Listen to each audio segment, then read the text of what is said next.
ready to get started? I do know that Karen's going to be a little late. She's meeting hopping tonight, airport board. Okay. Today is December 2nd. Happy December. Happy Monday after a holiday weekend as well. Tonight, we are continuing a conversation. So, proposed ordinance 2019-30, an ordinance amending the City of Moab Municipal Code, Section 17.31, RC Resort Commercial Zone, to allow new overnight accommodations subject to revised development standards. Like I said, tonight is a continued discussion and review of Planning Commission recommendation. And before we get started, I just want to give us all an opportunity to take a moment and pay our respects to somebody that we love. Yeah, I don't know how many of you knew my wife. But she died Friday night of a heart attack, just like that. So it's going to take me a while. We had a great time for 30 years, so that's enough of that. That's enough of that. Okay. I'm glad that you're here tonight, Mike. All right, well, let's talk about overnight accommodations. Nora, thank you. On that note, geez. And thank you to you and the Planning Commission, again, for all the work that you put into developing these so that we can be rolling into the new year with new standards for a new zone. So what I did between then and now, since your last meeting and now, is I amended the code, the draft code to, I'm sorry. You think I'd know? I've amended the draft code so that it just modifies the RC zone, or the recreation commercial zone. And I clarified some things in the code. I clarified the water catchment system. I did a little bit of clarification on the transportation requirements and the building height and the additional story. This should be 40. Anyway, so I did some of those things. I also did a little bit of research to try to find if somebody else out there is metering new overnight accommodations. And I just found today that the city of Santa Cruz does, but their focus is on Airbnb. So residential structures that are being used for overnight accommodations. And what they do is they have a maximum per year and first come, first serve. But it's more like getting a business license. It's not really because people have a house and they want to rent it and, you know, their criteria, but in general, it's first come, first serve. The other place that I read about that was doing some things and trying to figure out what to do was Charleston, South Carolina. They've had a moratorium for a while, and apparently they were looking at all different kinds of ideas and alternatives.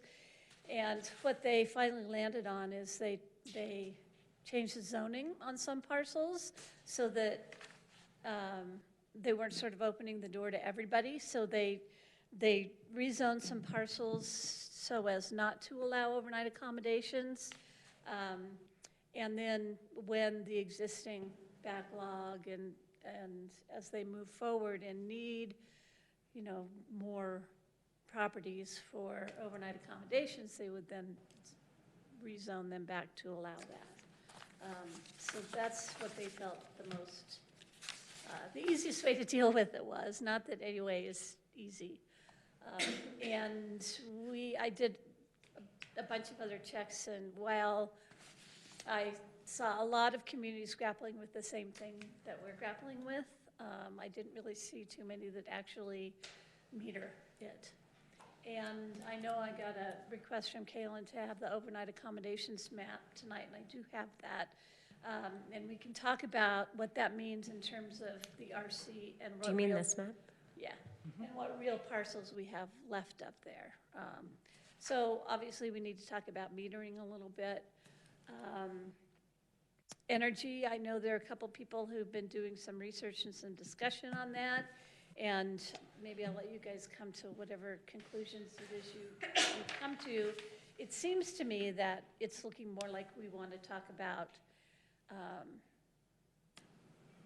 using renewable energy, including like blue sky credits and stuff like that. We want to try to encourage that rather than perhaps 50% of net zero. It's still open for discussion, obviously. And then we did not get to the building site configurations and building design standards. So that's just kind of teeing it up. Great. I don't know where you guys want to go with it. Well, maybe we can start with metering. I don't know if other council members have looked into other communities that meter.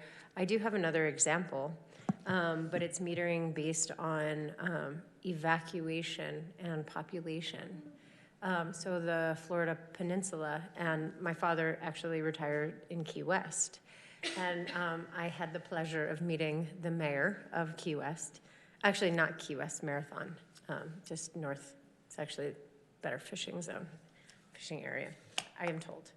But there are a lot of empty lots, and they're undevelopable because there's only a certain amount of building permits that they are able to issue because of this idea of metering. And it's... There's this for evacuation purposes? Right, so you can only have so many people, so many cars. Somebody calculated somewhere and said, this is the carrying capacity. And I'm sure the state of Florida spent a lot of money with a lot of brains to come up with what that carrying capacity is, and based on current transportation trends and what businesses would bring how many people, and but there is that sort of metering too. I thought I was just going to share that. Didn't know if anybody else had any other examples of metering to share.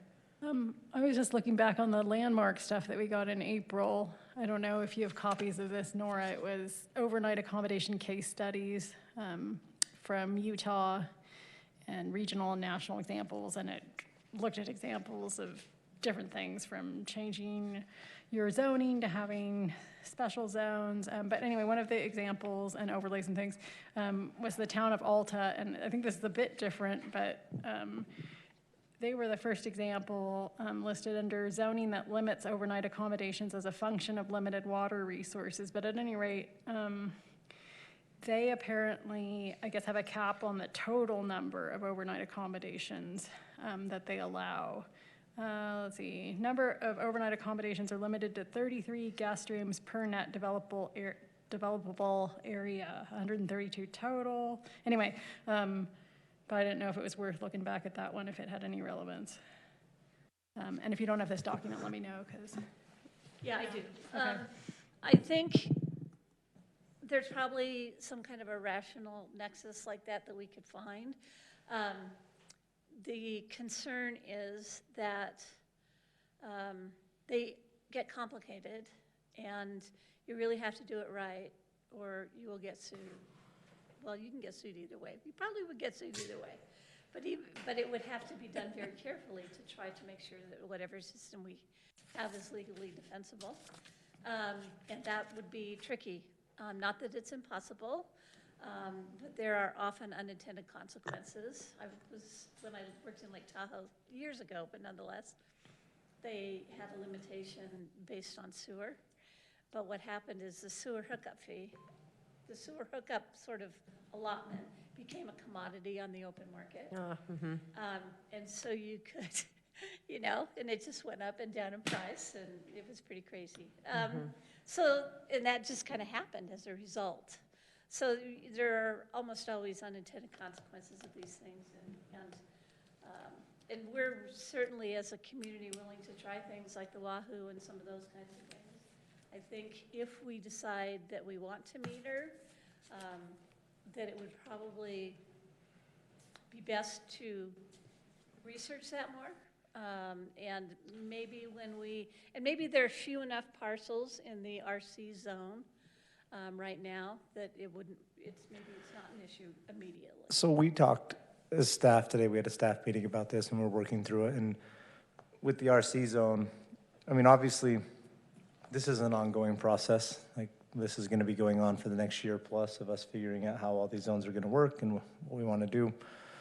We talked about the fact that we could potentially just use the other requirements that we're putting into place, the power generation, form limited size, and use those basically as our metering up front in the RC to start with to get this in place, and then see if those restrictions are tailoring enough of a hurdle for people to apply for their hotel permit, and see if that works. And if it doesn't, bring it back and get something in place that we think that if we do a square footage requirement or max cap and have these other requirements in place, that's going to tailor off the request to some degree anyways, because it's just not going to pencil for a lot of developers to come in and do that. So it's kind of like the R2, or excuse me, the pad.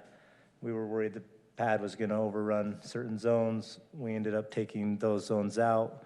We finally passed the pad without the R2, thinking, let's see what it'll do.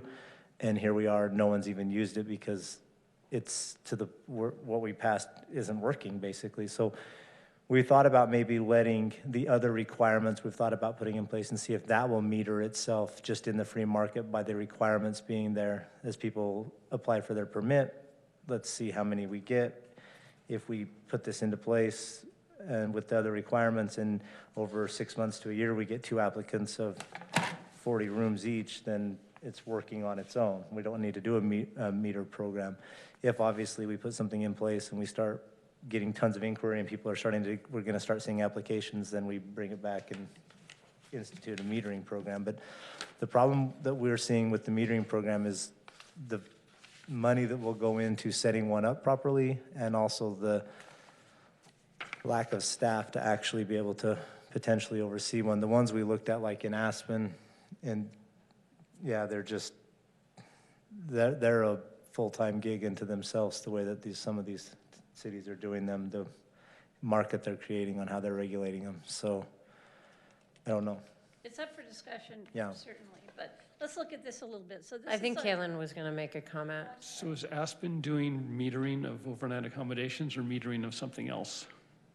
I'm just, Oh, I'm sorry, I meant to say Tahoe, not Aspen. I apologize. I heard you whisper that. I meant Tahoe, I but apologize. you do have a somewhat similar example. You have found a similar example of. Yeah. So this is our overnight accommodation, established overnight existing accommodations map that was adopted in July. And what it shows is all of these cross-hatched pieces of property. This is the RC zone, which shows up on this map as sort of beige. Why, I don't know, but that's just the way it is. And so all of these parcels have existing overnight accommodations on them. So there's still a few that don't. And then if we go to this. What is the green? I thought that was I resort. think it's C4. I think it's It's C4. SAR. Yeah, or, SAR. Oh, no, so it is C4, I apologize. C4. It is C4. Okay.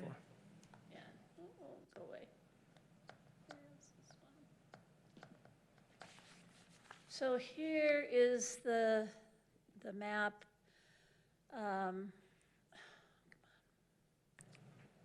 That shows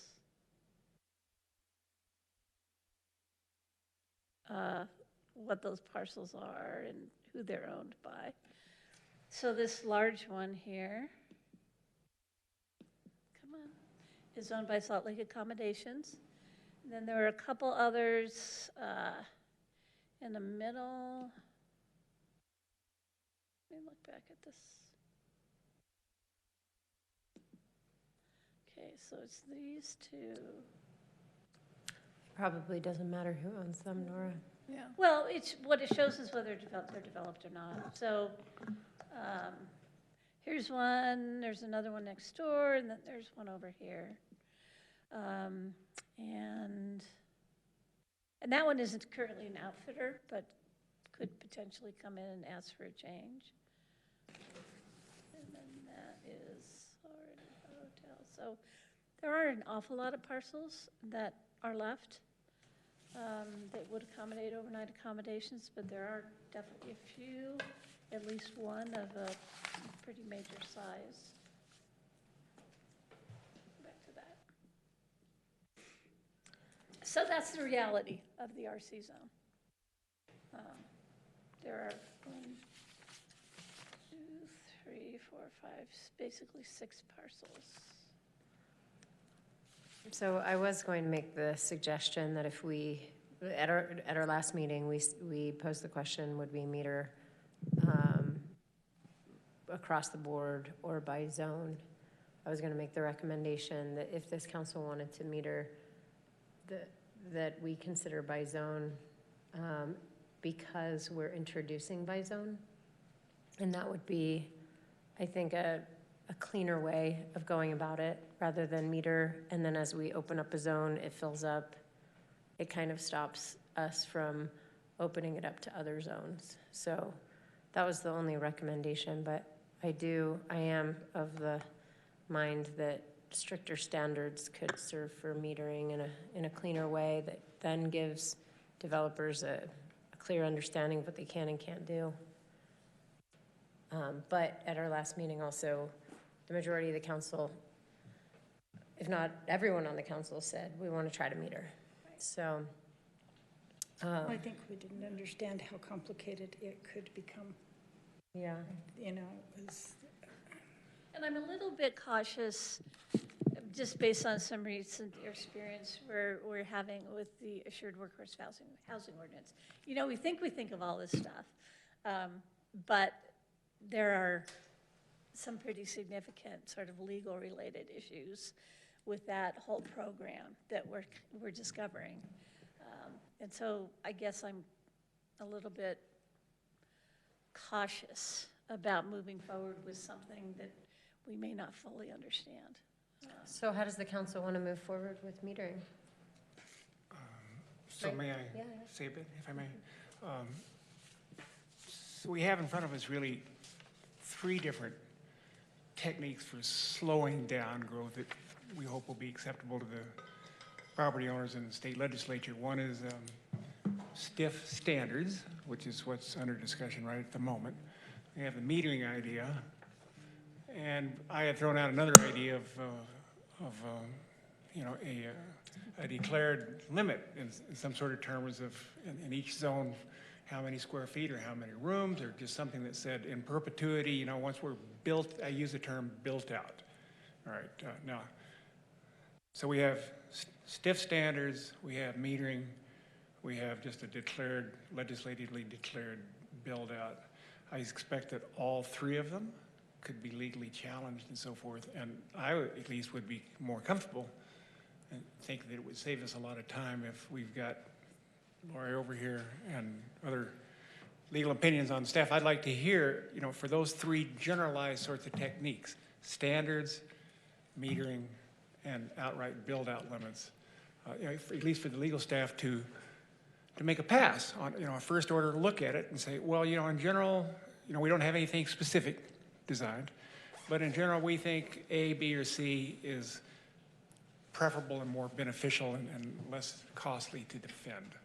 I mean, I'd like to hear that because, I mean, clearly if, you know, for example, suppose we were contemplating build-out limits and you guys might say, well, that's the one that's going to raise the least legally defensible. I mean, if that's the case, it'd be nice to hear it now so we can get it off the table. Otherwise, there's so many irons in the fire and so many ideas being floated unless we start to eliminate some variables, if you will. We are never going to get through this puppy.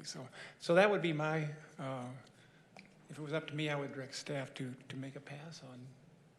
I'd like that too, and I wanted to thank Mike for his emails thinking through a lot of this. And I mean, I feel like it's incumbent on us as the ones who are supposed to be thinking about this stuff for our needs now, but long-term, to make the best choice for the community long-term and worry less about the legality, because if it was just worrying about the legality, we might as well throw up our hands and have the legislature come down and just do whatever they want to do themselves, and, you know, we can all be doing something else with our lives. So that would really help me understand. what our options are, but I don't want to react out of fear for the greater good of the community, because honestly, if that's what it comes down to in this state, then our residents have a right to know. Yeah. And we're, you know, we've The got, press has a right to know. Yeah. I mean, I only make those sorts of comments about the time phasing and limits because, again, I've come to visualize Moab as a bottleneck, okay, on the highway. You can't go around town. And unfortunately, it's entirely possible that no matter what we do down the road, we're going to be subject to traffic congestion because we've got all the stuff south of town that we don't really have any control over. We have whatever San Juan County is going to do in addition to whatever we may permit in the future. And that doesn't smell good to me from a traffic congestion point of view, considering that everybody gets funneled. I mean, the highway widening will help, but again, I think that that's when residents in town really woke up to the fact that, gee, we really have industrial tourism going on here when they couldn't drive their car, you know, in stop-and-go traffic. And it's only going to get worse. I mean, we could slow things down as whatever we wanted, but in the end, if more rooms get built, it's going to be more cars on the road, and maybe we're going to be stuck with that for whatever the reason. But I would like to investigate, you know, and like I say, get a legal defense on what is most defensible, if we can even do it at all. That's what I'd like to know. I mean, I think Nora's explained to some extent that if you're in uncharted territory, that's your bigger legal risk. Yeah. So, you know, it's much easier to us as a city look at our current zoning, height restriction, setback, those types of restrictions that have been legally challenged, and we can say, you know, to developers, these are what your expectations can be. You know, when you get into a new process where other cities necessarily haven't adopted metering, and certainly if we're one of the first cities that adopt it, you're going to have more risk. Yeah. And the only other thing I'll just say in 15 seconds is that the standards is a great idea. I mean, that was the first thing that I thought of. But the trick to me is if we set the standards too low, and we have to be very careful about how we do it, then essentially nothing has changed. Okay, we set them too high, so that every builder will shirk, and you know, like, I mean, just except for the moment, the premise that any decent-sized hotel is going to take thousands of solar panels if we were to require that, and accept that for the moment, then, you know, if we really impose that as a requirement, they're going to say, well, nobody in God's green earth can do that kind of thing, you know, and they're going to call up their lawyer. I mean, that's could be so. So that's, we can do the standards kind of thing, but I think we have to be really careful and cognizant of what builders would build anyway and where they're coming from. It might be good to talk to builders about this, talk to developers, because, I mean, in the end, we're all in this together. Mm-hmm. Yeah, I'd rather not have an adversarial relationship. They know very well what we're up against here in town, and they appreciate that. They don't like stop-and-go traffic any more than we do. They're just trying to make some money on their buck, you know, kind of thing. So that's how I feel about it. Yeah. Well, I just want to share that if the standards fit what we're trying to mitigate, then maybe we're getting close to opportunity of building, you know, encouraging building that we want to see, as opposed to just saying no to overnight accommodations, you know what I mean? So like talking about extra parking for shuttles. It is the north corridor, and so it's, you know, feasibly congestion that just stops, you know, they pull in, they park, and then they're shuttled around town maybe. I don't know. But so like if a stiff standard would be twice as much parking. Or like twice as much oversized parking, which everyone's screaming for anyway, to accommodate trailers, and you know, a shuttle-ready area in their parking lot to accommodate that travel. Water is another thing that we talk about as being an issue. So a stiff standard with water is, you know, the gray water that we've been talking about, utilizing gray water for landscape. We can get stiffer with water, but rainwater catchment and gray water systems are pretty approved by the state right now. So, Yeah, maybe you could clarify for me, because I did do some research on that, and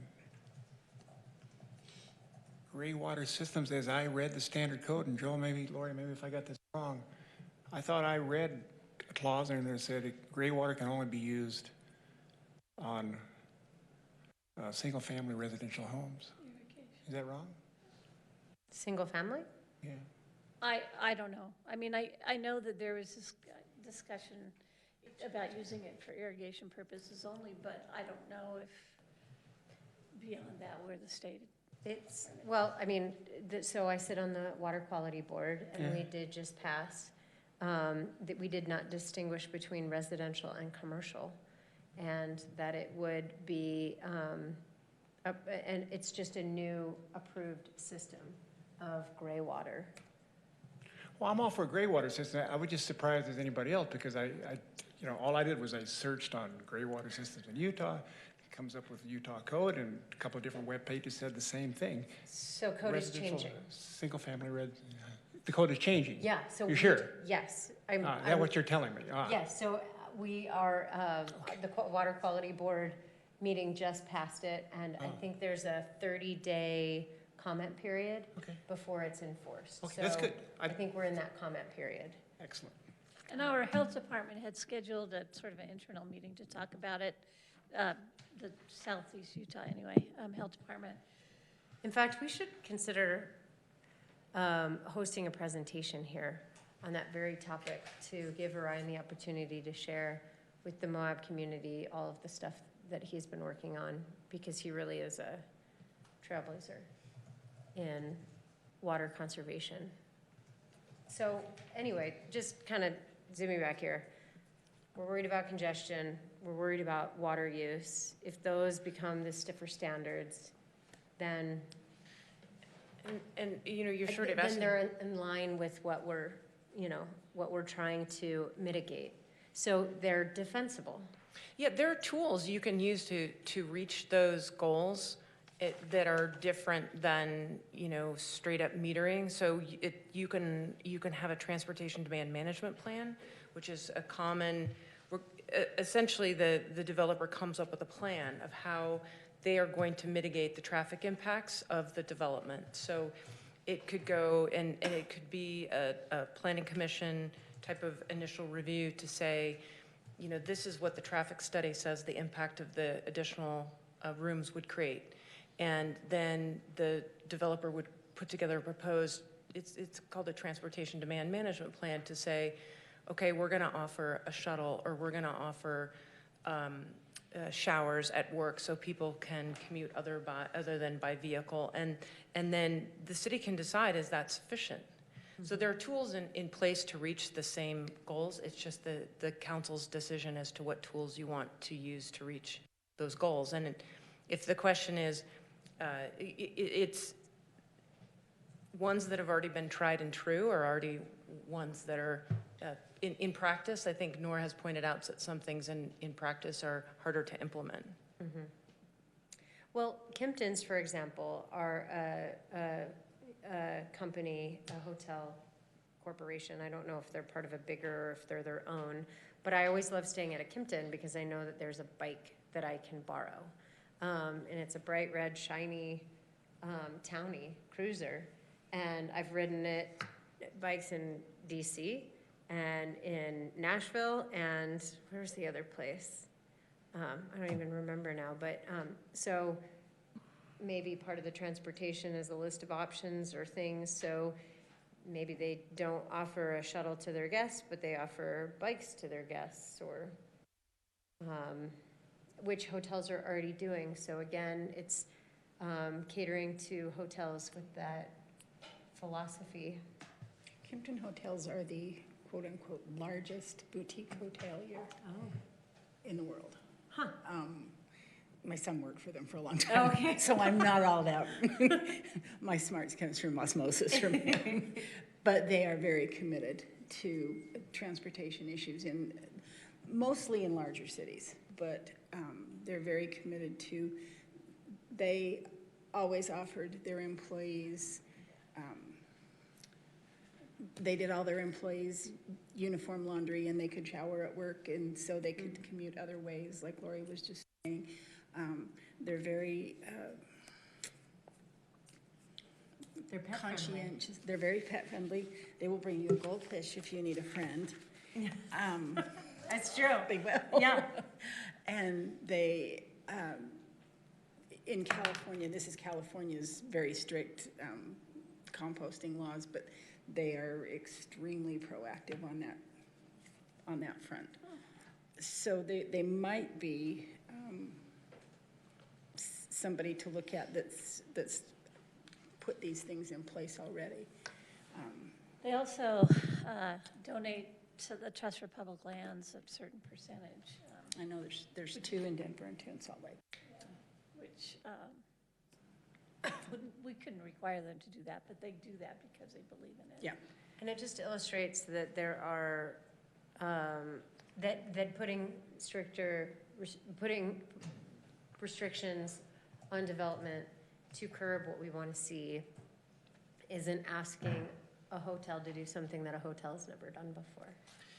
And there are whole associations of hotels, you know, in little subgroups that concentrate on energy efficiency. Yeah. And they're always introducing new things. And, but I couldn't find, and I researched that a little bit, but couldn't find anything about 50% or 75% or 80% or whatever of net zero. But what they were talking about is some of the new products that they've come up with, new innovations. Like geothermal or? Yeah, yeah. Mike, can I comment on that? Because I wanted to say to you that I was pushing pretty hard about the 80% on-site. But I just want to say that for me, like, I hear what you say about, you know, that's quite a lot of panel on a lot. So I just wanted to concede and say, as long as it's 100% renewable in some way, I think it reaches the goal.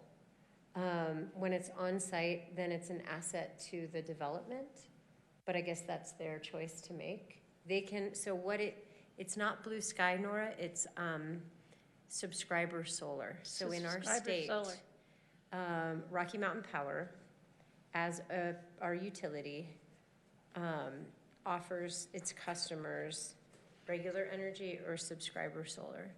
And I know that there's a large development, affordable housing development in Salt Lake that says they're 100% renewable, net renewable, because they're 100% subscriber solar.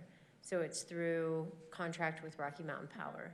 So that would be some kind of there would have to be some logistical mechanism in place. I don't know if that would be like a deed restriction, but it would require them to always have a contract with Rocky Mountain Power. I mean, on-site just means like, well, yeah, I mean, you've got renewable, I can see it right there. So we would have to, it would be, you know, there would be some paperwork that would show that they're 100% net renewable. Like I said, I would be happy to concede. I think that the 100% renewable is ultimately the goal. Well, didn't we just, forgive me, kids, because didn't we just pass an agreement, Rosemary, I think? Yeah. You know, about the state legislated plan so we're committed members. to being 100% renewable So by 2030 we can't anyway. just say, hey, guys, want a new hotel? Right. Sign into the plan. I mean, Yep. that's all there is to it. Yeah. And forgive me too, because I remember reading a book about Mao Zedong in China when I was over there years ago, and how he required, as part of the Red Revolution, that every farmer have a backyard steel furnace in his backyard. And it was a total disaster. It wrecked the country. Okay, and they've been much better off. Put a big steel furnace in a big city and do it efficiently and do it right. Instead, they just blew the country away. So I mean, that's that's not a terribly good analogy, but my point is that by making everybody do their own solar panels, is, if that's their choice, we'd love to have them, it'd be a great thing, but it's probably better most of the time for Rocky Mountain Power to plow their resources into renewable power, and making them sign up to subscriber power will give a little extra income to Rocky Mountain Power to make that happen, and that's where we're headed. Energy-wise. I'm going to let someone else weigh in. I wasn't sure if we were still trying to finish with metering or wanted to deal with energy first. I mean, I do feel with the city's commitments and with the VCAP and with the mountain towns climate change conference that we all went to, and know how intense the situation is for all of us, I am hesitant to reduce standards, and I guess I'm okay with part of it being RECs, but I would like some input from Rosemary, because I understand there are some drawbacks to RECs, and I don't know what Rocky Mountain Power, for example, what their pool is, so how much they can accommodate out of, I wouldn't want someone to do 100% RECs. I feel like they do have to invest in a certain amount that's on the building. But just going back to metering,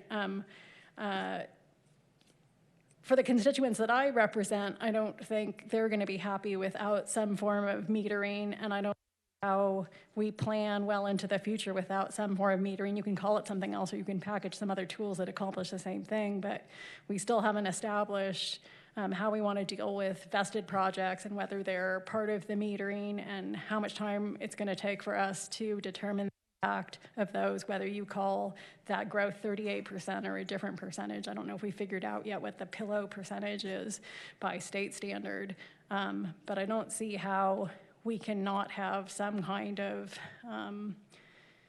metering cap, limit, whatever you want to call it, and still plan ahead.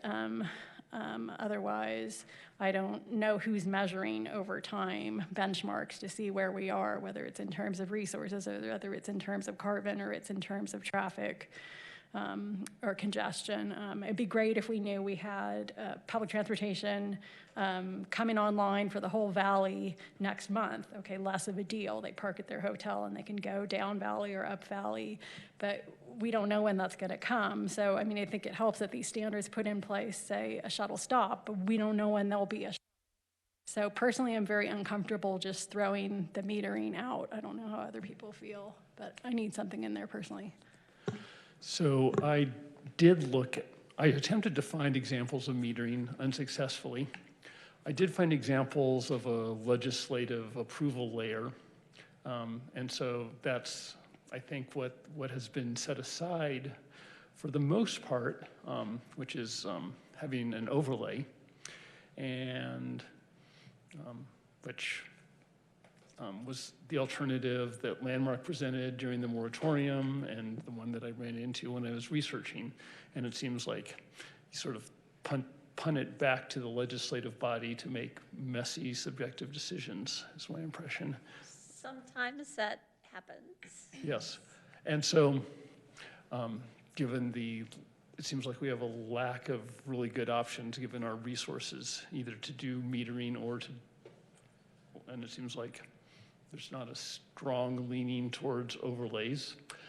And so I was thinking about this in a vacuum, and then I pulled up the RC map of vested projects and realized that what this map doesn't show is the topography. Some of those parcels look big, but the developable area is small on most of them. So for the RC zone, I think I'm willing to go with standards, but that's it. I think for other zones, we really have to engage on how we're going to deal with like total numbers and how we answer to our constituents, which really at that Grand Center open house with Landmark, the message was loud and clear. Yep. A lot of citizens would like there to be no more lodging than what's here, but with grudging acceptance that may not be feasible, but do what we can. Yep. Well, remember too, the mixed use requirement as well. I know there's a variety of standards, and I'm prepared Yeah. to talk about them, and hopefully in an orderly manner, because as we're like jumping around, I don't know if I should jump in with my thoughts or not, but I'm I think happy we're to just take on it in. metering and, Yeah, yeah. and energy as a way to meter. Well, this is all, I mean, anything that imposes an economic cost is an effective form of metering. Right. So we'll talk about energy when the time is right. So then is this council comfortable with moving forward with Kalen's recommendation? Yeah. As long- And I certainly, I understand, I have not been in favor of overlay zones just because it can be very subjective and get messy. On the other hand, if it's a way for us somehow to control the number, I don't know. I still think it becomes very subjective and can lead to some unfortunate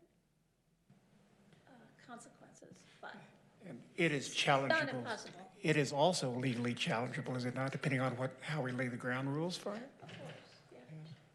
Anything we do is, but there's some things that are more than others. I understand. So I don't know if we want a straw poll or what to move forward. I'll just add, I'm not comfortable with going forth without any metering, without having some data. Like, it's great to know that there are a few parcels and not much of it's developable, but what really would help me was data to let me know, like, what does full build out look like and how many more units or pillows is that? Because that's, in the end, I think the impact we're talking about. That might be an impossible answer. Impossible question to answer. Well, there's a very limited number of lots that are not that are not geographically constrained by topography. So take that area, apply these standards, and then, Oh, but then Yeah. before final passing, just understanding what that number is, knowing also the percentage that would be commercial, parking. I mean, it would be an estimate, but Cetera. it seems like it's not impossible. Doable. But you would, I need guidance, for example, maximum 40,000 square feet unless they do mixed use, and then it can go to 60,000 square feet. I mean, I'd need to base it on those kinds of assumptions. So, but some analysis can certainly be done. I guess before we then- close it, I'd like to hear from the other two council members who haven't said anything in case they have anything to say. I am concerned about letting it just, overnight accommodations continue to grow with the impacts that they are having on our infrastructure. And I would like to figure out a way that we can bring it back to the sewer system or our water, or, I mean, again, just that tangible cost that it's going to cost us as a city and as citizens to continue to pay for upgrades and I think that would be more possible to do something like that with numbers on a wastewater treatment plant or sewer hookups. So there's an impact, there's a give and a take, because the impact on the sewer is how many flushes and showers. The impact on our finances is a positive one based on the impact fees that So- they would pay. State code, under the impact fee rules, they allow us to charge an impact fee for someone when they come into a project. And us getting our house in order with our impact fees is something we need to do. We don't currently charge all the impact fees we are able to. We don't have a public safety impact fee. We don't have a public works impact fee. Like, we need to get our impact fees in place that aren't currently in place. That said, those rules are really strict on how we implement them and how we have to go through the impact fee analysis in order to charge them. The rules state that we're only allowed to charge them for their actual impact, right? So if we're at 50% capacity, a new project comes in, we charge them impact fees. Once they're tied in with their offset, we're still at 50% capacity. We're not allowed to charge them any more that would put us ahead of where we were before that project came to the city. You can't Correct. be You unjust can't be- yeah, enriched, right. essentially. Right. So, but I agree that our impact fees need reviewed. We need to do a new impact fee analysis and adopt additional impact fees and straighten out some of the ones we currently have. Now, and I agree, I want to be able to tie what happens to the infrastructure that we have. And for me, I need to know if we're going to look at rooms, units, or pillows. I went through the little table that was on here, and I kind of just figured out average room sizes based on the square footage that Nora gave us. I mean, they range from, a room ranges from about 380 square feet to the 1,700 square feet for some of the units at the. Yes, yes. Those are bigger than my house. So, I don't know I need to know what we're talking about. If we're keeping with the historic flavor of Moab and the historic size, I think it was really good to put the Apache and the Rustic Hotel on there. If we apply those standards and we apply the size and the footprint and require those developments to stay within that size, I think that it will self-police itself a little bit, but I don't want to count on that as the means to an end. So yeah, I would probably like some more information, some more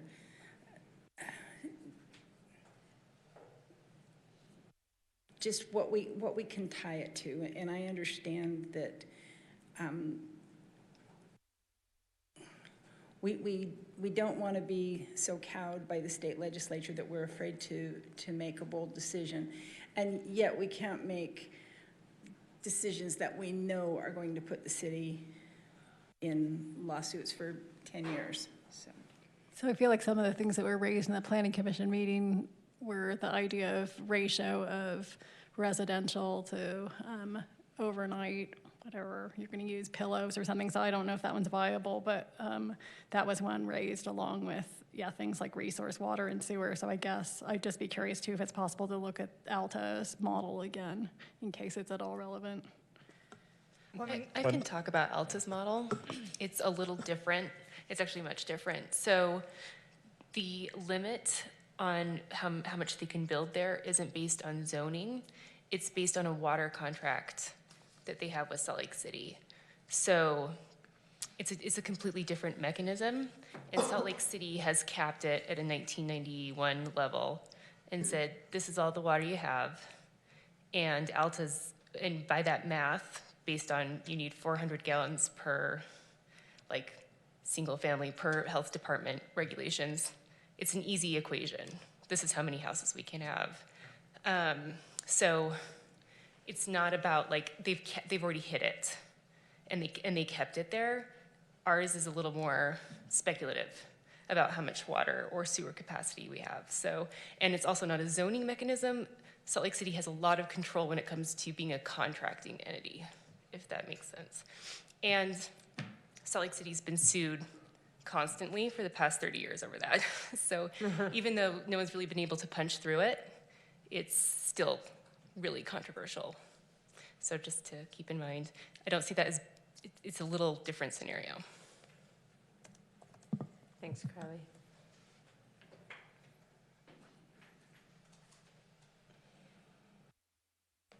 It feels like we need to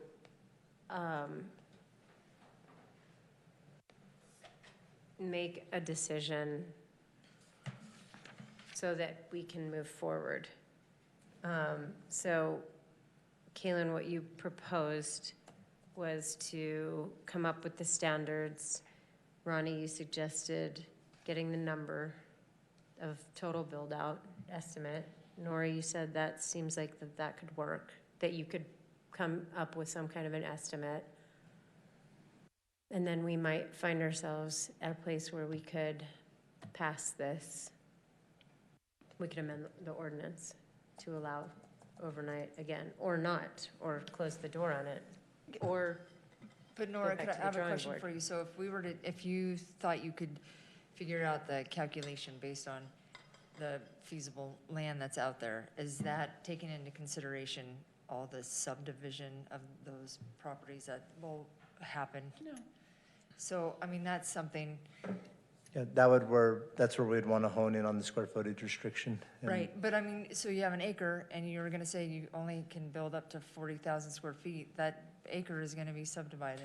But you could take however many square feet or how many square feet are in an acre and say you're only allowed 40,000 square foot Per per acre. acre or something like that. Gotcha, okay. So you could do, Okay. you could only not only do a square footage restriction on the building, how size the hotel, But what size, on but the- also on the the- land the parcel. property itself. We have similar restrictions right now on commercial properties where you have to have 6,000 square feet for every parcel or every building you put on that parcel for a commercial. We have those restrictions in other zones currently.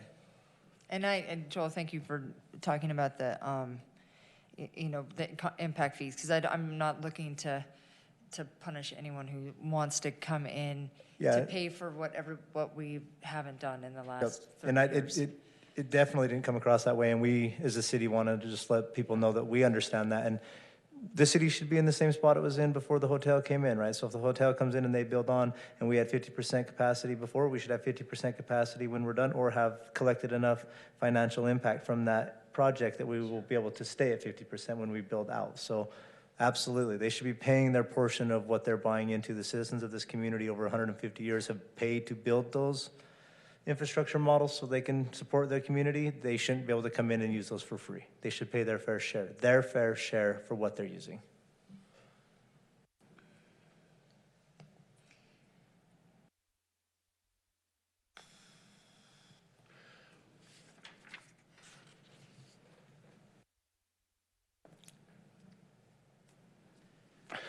Well, it seems like maybe we need to maybe we should talk about more specific standards and circle back at the end of the meeting. I'm not sure, because it seems like there's some hanging pieces as far as how people might vote in the end, Well, so, based on information that's going to be generated.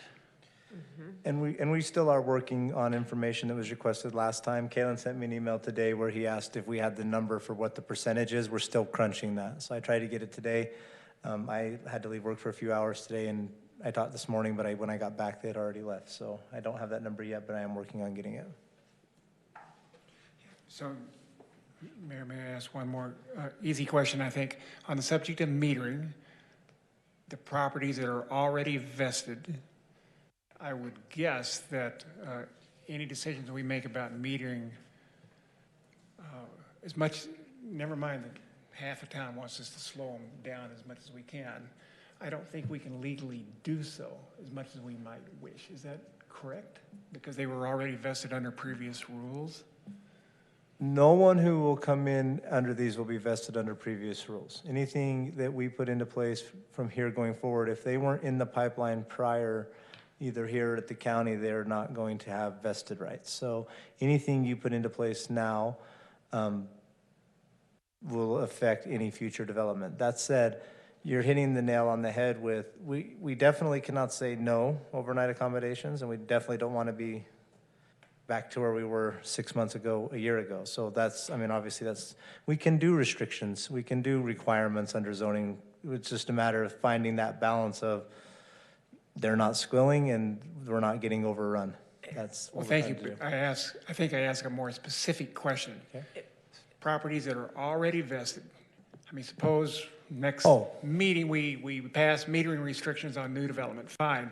But I don't think we can You lay get- those rules on currently vested properties. You get the set of rules that exist on the date of your application.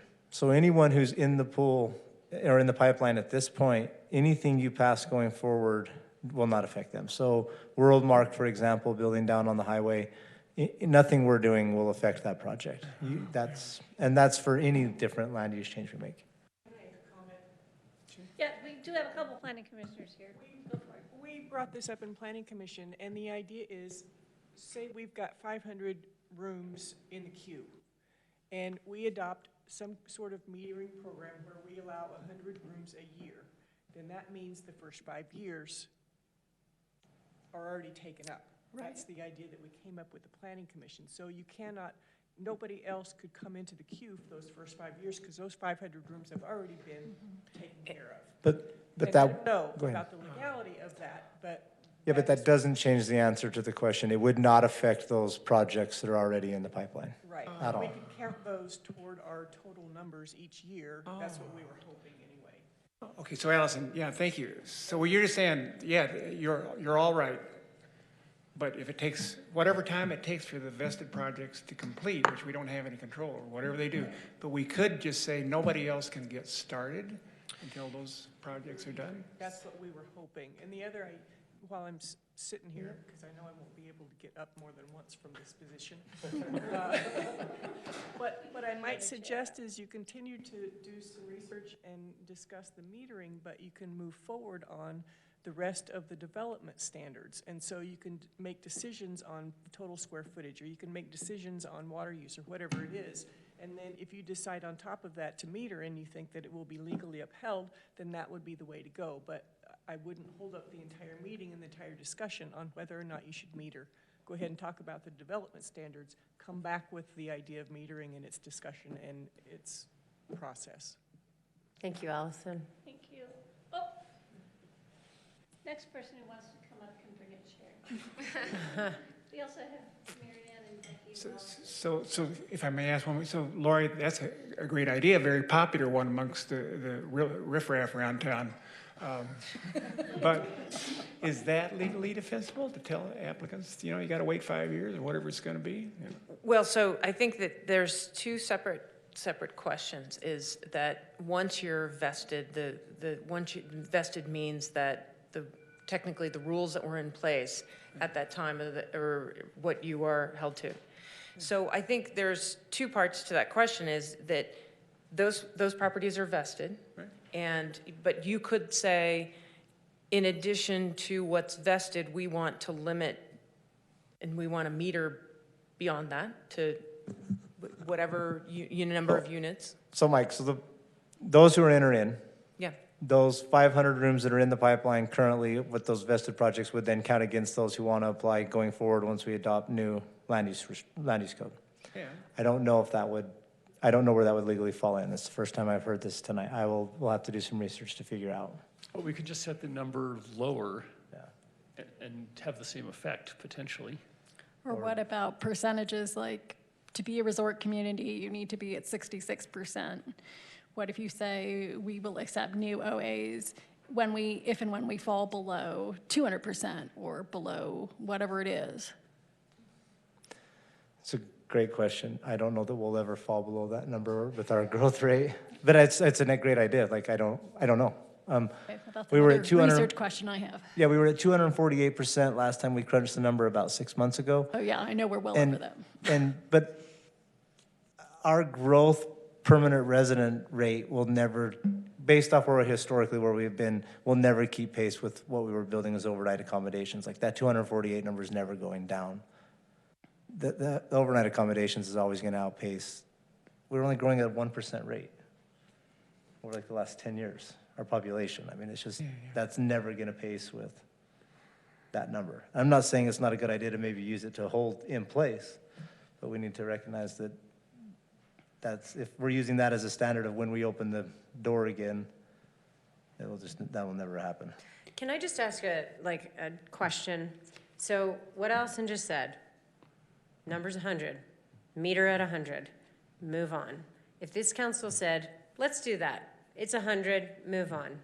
Is it legal? Is it easy to enforce? Because what I keep hearing is it's very complicated. It's that we've looked into it as staff. You're asking for data, you're asking for more research. I feel like staff has done that. Can you just answer that question very clearly so that we can make a decision? Very clearly. There's two questions there. Yes. Is it legal? Is it enforceable? Yes. It's easy to enforce because you would say it's 100 rooms. That's it. I can count to 100. So that's and that's easy. simple. Wait, that doesn't sound easy at all to me. Is it application? No, that would be easy to Figure it figure out. out. Like, that would be hard. Would it be legally defensible? What's the rational relation to the restriction that you're using against the development? Why 100? That's what you answer. And I don't have any, if you just randomly pick a number, I can never legally defend that. So to what Allison just said, the planning commission said, what if we pick a number and then we don't build past that?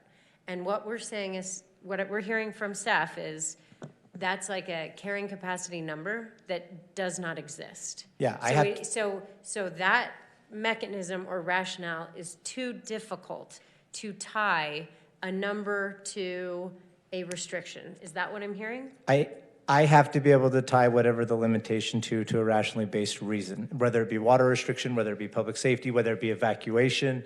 But that will take time to do a study. That will cost a lot of money to figure out what those capacities are. Like, it's no different than business license fees. We can't just pick business license fees. We have to pay Zion's Public Finance to come in here and do a complete study on what our actual cost towards a business license is before we can implement that fee. It's no different. It's the same analysis, essentially. So to me, and maybe I'm dense, but it feels like a no-brainer to use standards instead of metering, because there's no way to tie, like you're saying. Nora, do you feel like that's, I would say that's But unless that's there staff's is, position. and then Would you agree with that? hone in on it. Well, I would agree that if you're going to do it, you need to find a rational basis for it. And I don't know how difficult that challenge would be or not. Water seems a little squishy right now. Lots of people have some different ideas and opinions. And that one could go a completely different direction once you did your study. Right. Yeah. So is that the reason for using overlays, that it becomes basically a zone change, which is a legislative decision, which isn't subject to the same standard? Yes. It would be subject to different standards, and those could relate. Well, it's the same thing. You need some kind of a nexus. You still need a nexus Yes. if you're going to make that legislative decision. But you can deny a zone change. We have as our previous attorney said, we have broad legislative authority to make zone change decisions. The legal review for a zone change is arbitrary and capricious, which is very low. But we've also said that we want to reestablish overnight accommodations in an area where we find it to be acceptable. Yes, and I think the resort commercial is the most eligible zone for its name, among other reasons. And so I'm willing to talk about the standards rather than metering at this point. Absolutely. But I don't, so I will support whoever wants to go there with me. I will go there with you, Kaylin. I am so ready to go there. Clearly. Yeah. You're going there? Yeah. And then can we, Mayor, Yes. would it be possible to find or just ask if there's a rational way that we could, I didn't even think of safety or trying to get people out in case of an emergency. I don't know if that would be an easy one. I don't know if. I think that would be Way one of to the better fund our ones. bypass. Yeah, we'll just need more time to do Yeah, something and like that. would that That's be it. something And we that just we need to could spend ask? money to get someone to come in and conduct that study for us. That's not something we can do in-house. None of us have the capacity to be able to determine what our carrying capacity for emergency response is. Is there one that could be done in-house? Is there any of these rationales that could? So I've been trying to think about, Joel and I talked to, Joel's had an idea that it would be based upon, and this wouldn't be as rational, but it would be based upon the amount of staff time we have and how much we could commit to a process. Yeah, so there's an When we argument. talk about evacuation, though, like the Key West example is because of a hurricane. Yeah, We don't have any kind of natural disaster that would cause this valley to exit. Well, you have the possibility of earthquake, fire, gas explosion that could come as part of that. You do have the Yes, possibility for we things. do. You have a possibility of catastrophic flooding if you look at long-term. Sinkholes? so we have talked about a, We have been, I don't know, there's a study that came Run out. from the home. We're the 6th most dangerous city in the state of Utah because of arson. Who, I'll send it to you. Because of Yes. fire. so who said that? I'll send it to you right now. I So- mean, was it like a state? Yes. Karen, to answer your question and what Nora was getting at, we've talked about as staff, there's legal requirements that when we get an application for review, the initial review of a residence has to be in 14 days, and then a commercial has to be in 21 days. That doesn't account for redlining and back and forth, but for the most part, the initial review has to be 21 days. We only have 3 people in our planning department to review. So one of the basis we discussed that we could argue that we're limiting our applications would be that we only have 3 people, and we have to meet that 21-day requirement by state statute. And so the only way for us to meet that is to either A, limit the number of applications we can take, or B, drastically increase our review fees in order to be able to hire more staff in order to meet that requirement. If the state doesn't like the fact that our fees are so high, then they need to give us more time to do reviews and slow the process down. If they are going to hold us to the 21-day requirement, then we need to be able to hire more people in order to be able to handle the number of applications that we were receiving. We were nowhere near meeting the statutory requirements, the 21 days. It was, some of them were months and months and months. I mean, So So- can we use that? that's possibly something we could That sounds look at. horrifying. I think if everyone did that, they would flee the city immediately and create a dangerous situation in the North Corridor. It will cause more problems than one would think. I mean, once our fees went up to justify bringing in more people, that whole industry will go running to complain to their elected officials. So, Joe, let me ask you, is this another possible nexus? We've talked before about comprehensive traffic plans for the area, not just one new development at a time, but suppose that the city might have to pay for it, I suppose. Yeah. But suppose that we were to take all the properties that are vested right now, and presumably if they're all built, plus perhaps, the remainder of the parcels in the RC zone, for example. And then if the traffic study shows that it's going to result, based on historical fluxes of visitors through town in high and low seasons and so forth, should result in unacceptably congested traffic, and that's the critical thing. What does unaccepted mean? If it turns out, for example, that means you can expect Saturdays and Sundays for eternity, or during high season, to be stop and go all the way through town. If that's what this traffic study shows, would that be a acceptable reason to delay basically starting our It new would just- developments until the vested ones are complete? It would just depend on what the implication of the stop and go is. If it's a safety concern, a genuine evacuation issue, it could be. If it's just an inconvenience, that's driving home from work in Salt Lake every single night. So it just depends on what that implication is. I was just going to say that traffic congestion, even when within the cab of one single pickup, is subjective. Yep. Because one person that is driving thinks it's horrible, and the person that's sitting in the passenger seat says, haven't you ever lived in a city? Buck up. We got nowhere to be, You know, relax. Yeah, so I think traffic congestion could be very Yeah, it just depends on what the It implication is. depends on what you're used to, and And you can get a traffic engineer to give you a study, as there's Oh, plenty. and we have one, it's called UDOT. Yeah. And we have lots of data, and they're working on minimizing that congestion by expanding to 4 lanes in the North Corridor. Allegedly. It's definitely happening. It just got pushed back again. I know. February 17th is the day I was told today. Wait, February. February 17th is the groundbreaking day, Right. or is when we're going. This is the wanna beginning see of the it. tourist season. Yeah. I know. Well, we are going to start putting that date out and get it on our webpage, and if it changes, we'll keep it updated, so just people know. We need to widen. Yep, We need to February widen. 17th is what I was told today. Big projects take time. Okay.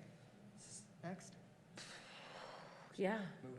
Well. Hey, about if those we're- energy standards, Mayor. Yeah. So The reason, if it feels like we're not moving forward, it's because it feels like I don't want to move on and talk about standards if we still have certain council members that are stuck on metering. And so that's why I just want to make sure that we I'm are, fine with Allison's moving- suggestion of listening to the other standards first. I'm fine. okay, then we can talk standards. Do we need to talk energy or, I would like to briefly. okay? I looked at Mike's version 2 of his analysis, and I sent a response to him and to Nora, but didn't want to debate by email, and I felt like it might have been over the line. I feel like, I don't know how much detail to get into here now because it's a little technical, but I feel like the 80% is achievable. I feel like, well, I can just send Nora some language. I feel like the submittal requirements for documentation should really be tightened up. Rather than, I mean, the certificate, I feel like if we're not going to ask for certification, which I agree is excessive, we should have better like pre-building permit documentation requirements. Like they're going to need to do energy modeling and overall site energy use in their solar system at design. And then document it and submit it, and then have a post-occupancy evaluation, and then if they're below 80% at that point, then the recs kick in. I'm concerned about mandating that they use recs, and specifically the Community Renewable Energy Act provisions, because that explicitly has an opt-out provision. And HB 411 is way bigger than Moab's overnight accommodations issues, so I don't want to get involved in saying, oh, by the way, hotels can't utilize the opt-out provision because the HB 411 is still subject to politics. And I want to keep that moving forward and not get it mixed up in our lodging discussions, which it seems like the legislature's. So we say, one way you can, We just require 100% renewable, net renewable. yeah. I don't think we get into HB 411 at all. I don't even think it. Well, there was some discussion about it. It's like that's the easiest way for them to meet it. Well, they would just sign up for subscriber solar and then. Right, but we were talking about having some deed restrictions where they would forego their opt-out provision as one way of ensuring that they met this net renewable requirement. And isn't there a limit or a max that is available for subscriber or Blue Skies or any of, I mean, isn't there a? There is. However, because of HB 411, they're building a ton to accommodate for any policy that we put in place that says you got to be 100%. So in any event, in the interest of having high standards and avoiding getting mixed up in possible HB 411 machinations, I'd rather have it be that new lodging, a standard that it's 80% of total site energy needs are generated on site. And I'll say this again, I've said it before, geothermal is not a renewable energy source in the valley. Geo-exchange is, which is a form of heat pump, and it's not a generation tool. You need. I think sometimes when people say geothermal, they're talking geo-exchange. Yes, but it says solar, geothermal, or other renewable energy sources in here, and it's not a renewable energy source. It's just an efficient HVAC system. Right. So the idea is if you couple panels with a super efficient building that's bringing down the energy load through geothermal. I see what you're saying. It's like a wording. It's a wording thing. Well, it's just basically cherry picking this one tool for creating an efficient building and plopping it down in this, it's a non sequitur, basically, in my opinion. If you guys have recommended rewording, I'm sure we're Yes. happy to consider. I like the idea of the 80% on-site. Well, I definitely did. No, I'm willing to. Mike? Well, you know, Kaylin, when I did talk to Kevin Cornier, the new buildings guy, and I asked him, you know, how come is it to do at the time a building is designed, to construct an energy model and try to estimate what the total energy usage is? And he kind of said, oh, yeah, sure, you can do it. But I got a feeling most analysis is for standard stuff like heating, cooling, or HVAC stuff. And he says, they are just models, they are just estimates. And typically what would be done is, in the first full year of operation thereafter, they measure it. That's really easy to do. They'll be doing that anyway. That's what they pay their bill by. So you'll know after you've already said, hey guys, I'm so glad you put in lots of renewable energy and I think you're making up all your energy, and even if you find out that they're way understaffed, you'll know.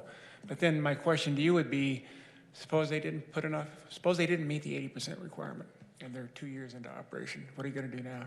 Well, I suggest we have language, as I just suggested, that with the post-occupancy evaluation, that then if they don't meet the 80% target, they make that up. So they submit pre-building permit, they submit the energy modeling and the proposed solar system, which shows they're gonna meet their 80%. Both sides knowing that because of its models are imperfect, but we know they're gonna get close. Maybe they'll be a little over, maybe they'll be a little under, but in any event, they'll be under 100%. And if they're under 80, then they buy RECs. We build that into the ordinance. Okay. Well, we will see. We're going to have somebody else do this analysis. Just coming from me, it's just like trying to teach my wife to drive. She's not going to take any reaction, but maybe other people, staff, or you guys can hire your favorite consultant and so forth. But I'm telling you, I'm going to be really surprised if it really comes out a manageable number, even with the highest efficiency standards you can imagine. But I could be wrong, but don't take it from me. But I would encourage us to get, further feedback from staff. Otherwise, you could pass it and go with the flow and see what happens. I think what it'll ultimately do is limit the size of what is built, because what is built will have an energy load, and they'll make it as efficient as possible, but you can only offset to get to 80% on site, so much. You can only offset so much, so you have to build within a bubble, right? Bubble, how do you mean bubble? So it's like, you have to build within a budget. An What is energy the better way of budget. putting you mean?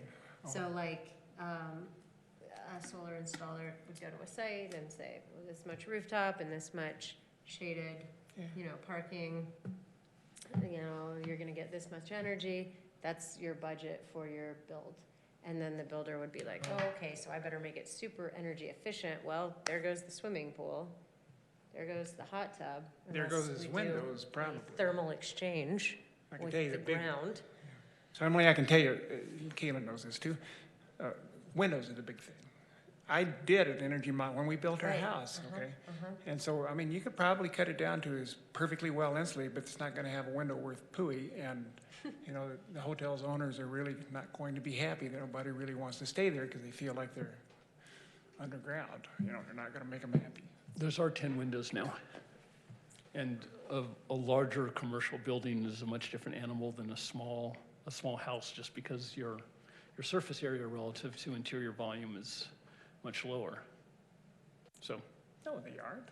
yes, they are. It's not. Surface volume to Don't worry. interior. Surface area to interior I volume. used to think that this whole thing penalized small hotels, all right? Because small buildings, as a general rule, are poor efficient because they've got a higher ratio of surface area to interior volume. Yeah, exactly. But let's don't waste time. Oh, I see what you're saying though, yeah. Okay, so how do we want to move forward with energy? There's 80, there's 80, there's 80, 80, all right, Yeah. 80. On-site, 100% required. Buy it if you can't produce it. Yep.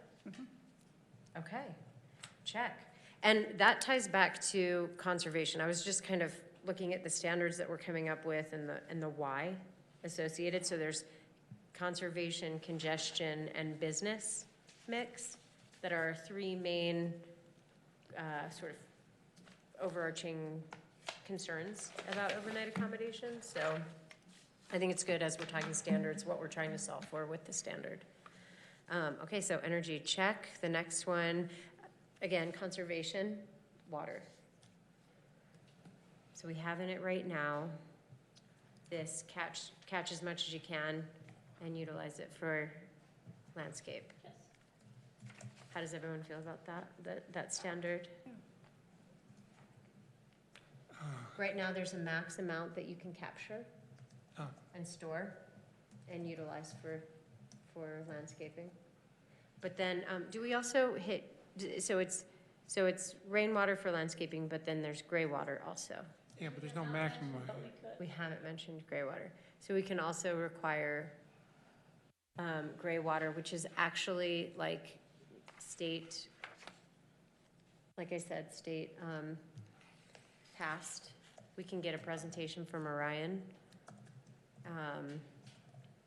And it's very inexpensive to install a gray water Well, I'd system. appreciate to have that, and then to also know what, because we are gonna discuss this with even probably residential, and, to know what that real cost is, because there seems to have been some conflict and some people said it was a lot more, and, I mean, others So said to install it as like ready to, like gray water ready, it's like $100. To get the permit, it's $450. But like, it's a three-way valve and some purple pipe.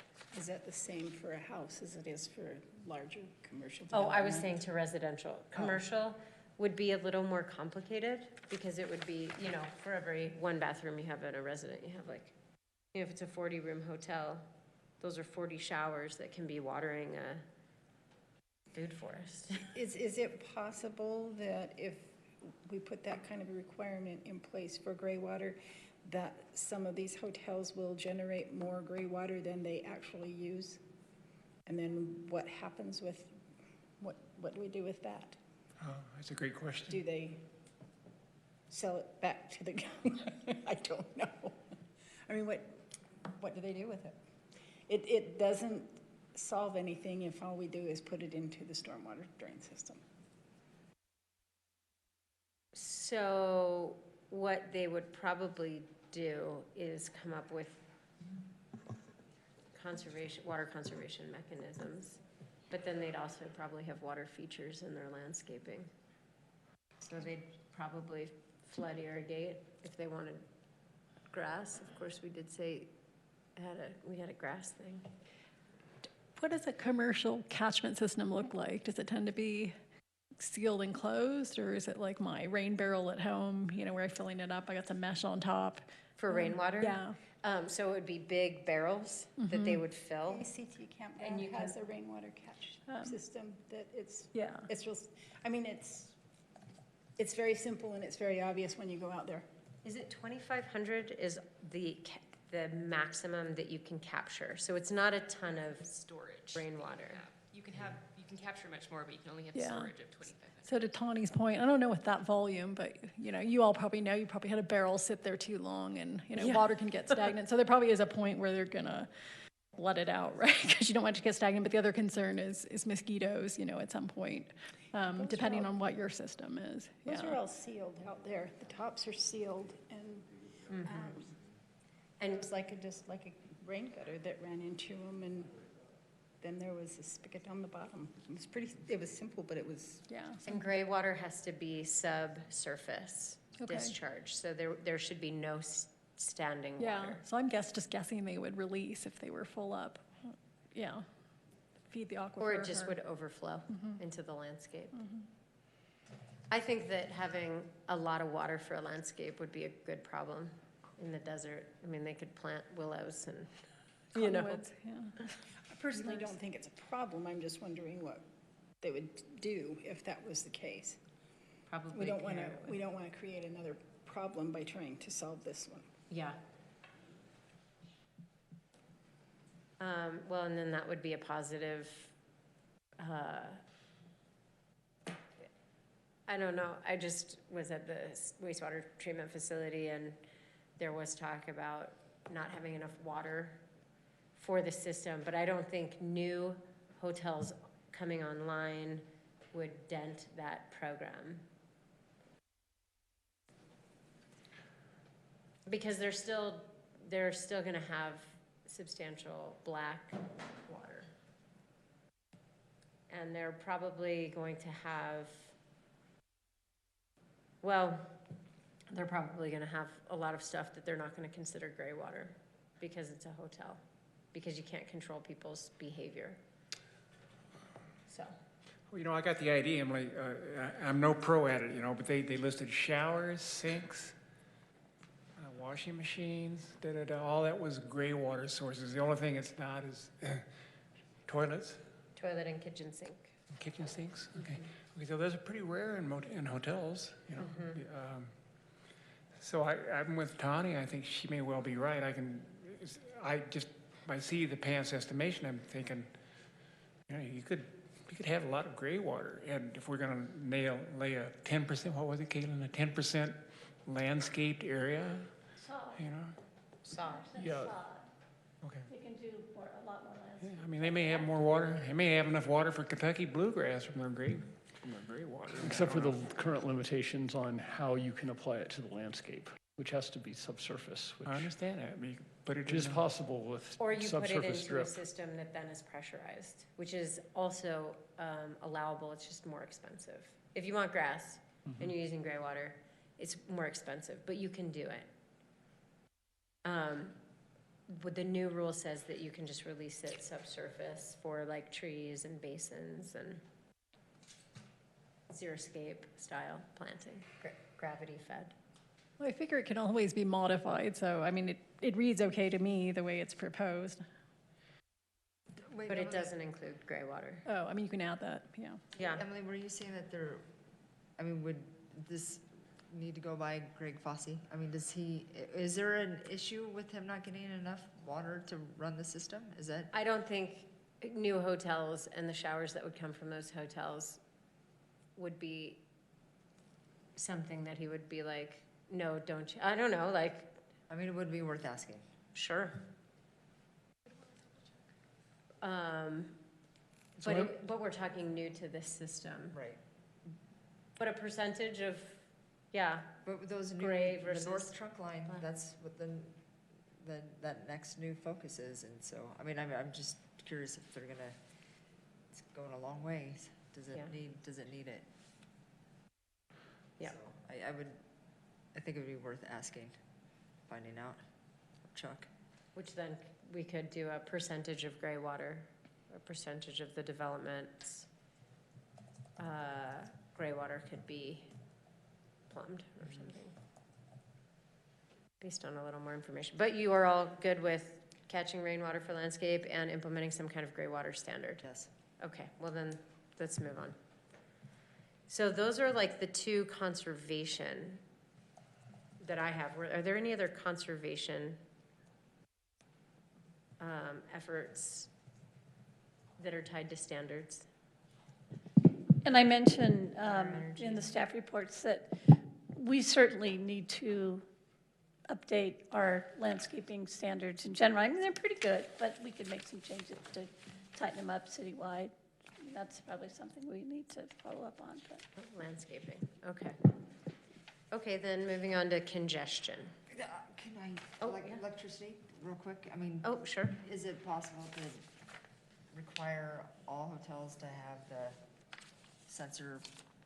Oh, Sensor if they're lights? gonna do Master it, key? Yeah. if they're doing 80% renewable I on know. site, they'll master key the hell out of their Yeah. development. Okay. I mean, They'll do you probably wanna- turn the do you whole wanna thing have off at 2:00, just to save. Well, I mean, do we want to have it in the code?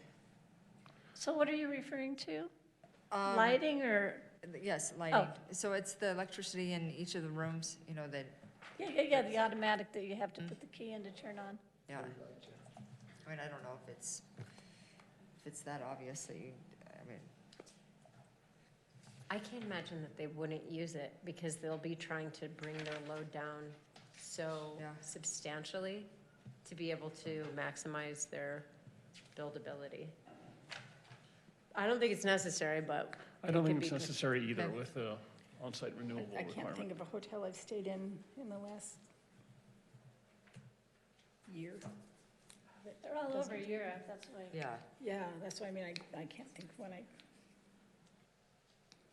Did we already pick the next topic? Otherwise, I know one we didn't get to last time was maximum building and project size. Well, if you go in order, Oh, it's okay. transportation, that's. Sorry, So, transportation. so starting with the alternative, overall, overnight accommodation developments could be required to provide a narrative and transportation solutions that will reduce the projected vehicle trips below the ITE trip generation manual by 20%.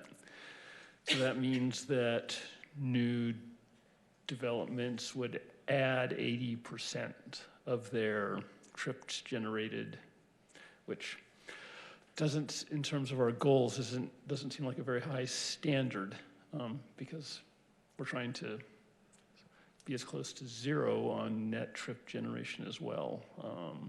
I'd say projected local vehicle trips rather than just vehicle trips generally, or maybe further define it as southbound vehicle trips. But I'm wondering if we want that standard to be higher. How, maybe you could start with, how did you come up with 20%? Oh, it start with what? The How other way did you come around? up with a 20% reduction as the standard for the, Oh, we just. it was performance. this- We just decided it was a significant enough reduction to be worth something. uh-huh. You'd like this to be higher? Yeah, that, It seems like that's what the community notices is the traffic and,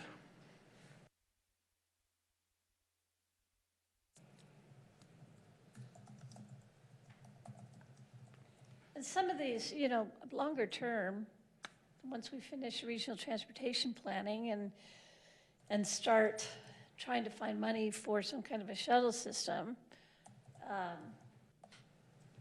that will obviously decrease vehicle trips, but that's not going to happen for a while. Can we require a shuttle? Well, that was in one of the first drafts, that projects over a certain size be required to have a shuttle, which is basically a van. And if lodging properties wanted to cooperate with each other and do one that goes to more than one hotel, they could. We've taken that out now based upon input. And, now it just says that you have to provide space for shuttle stop. And But we want shuttles. Could we legally ask a hotel to offer a shuttle to their guests? So an exaction has to be, exactions in themselves aren't illegal.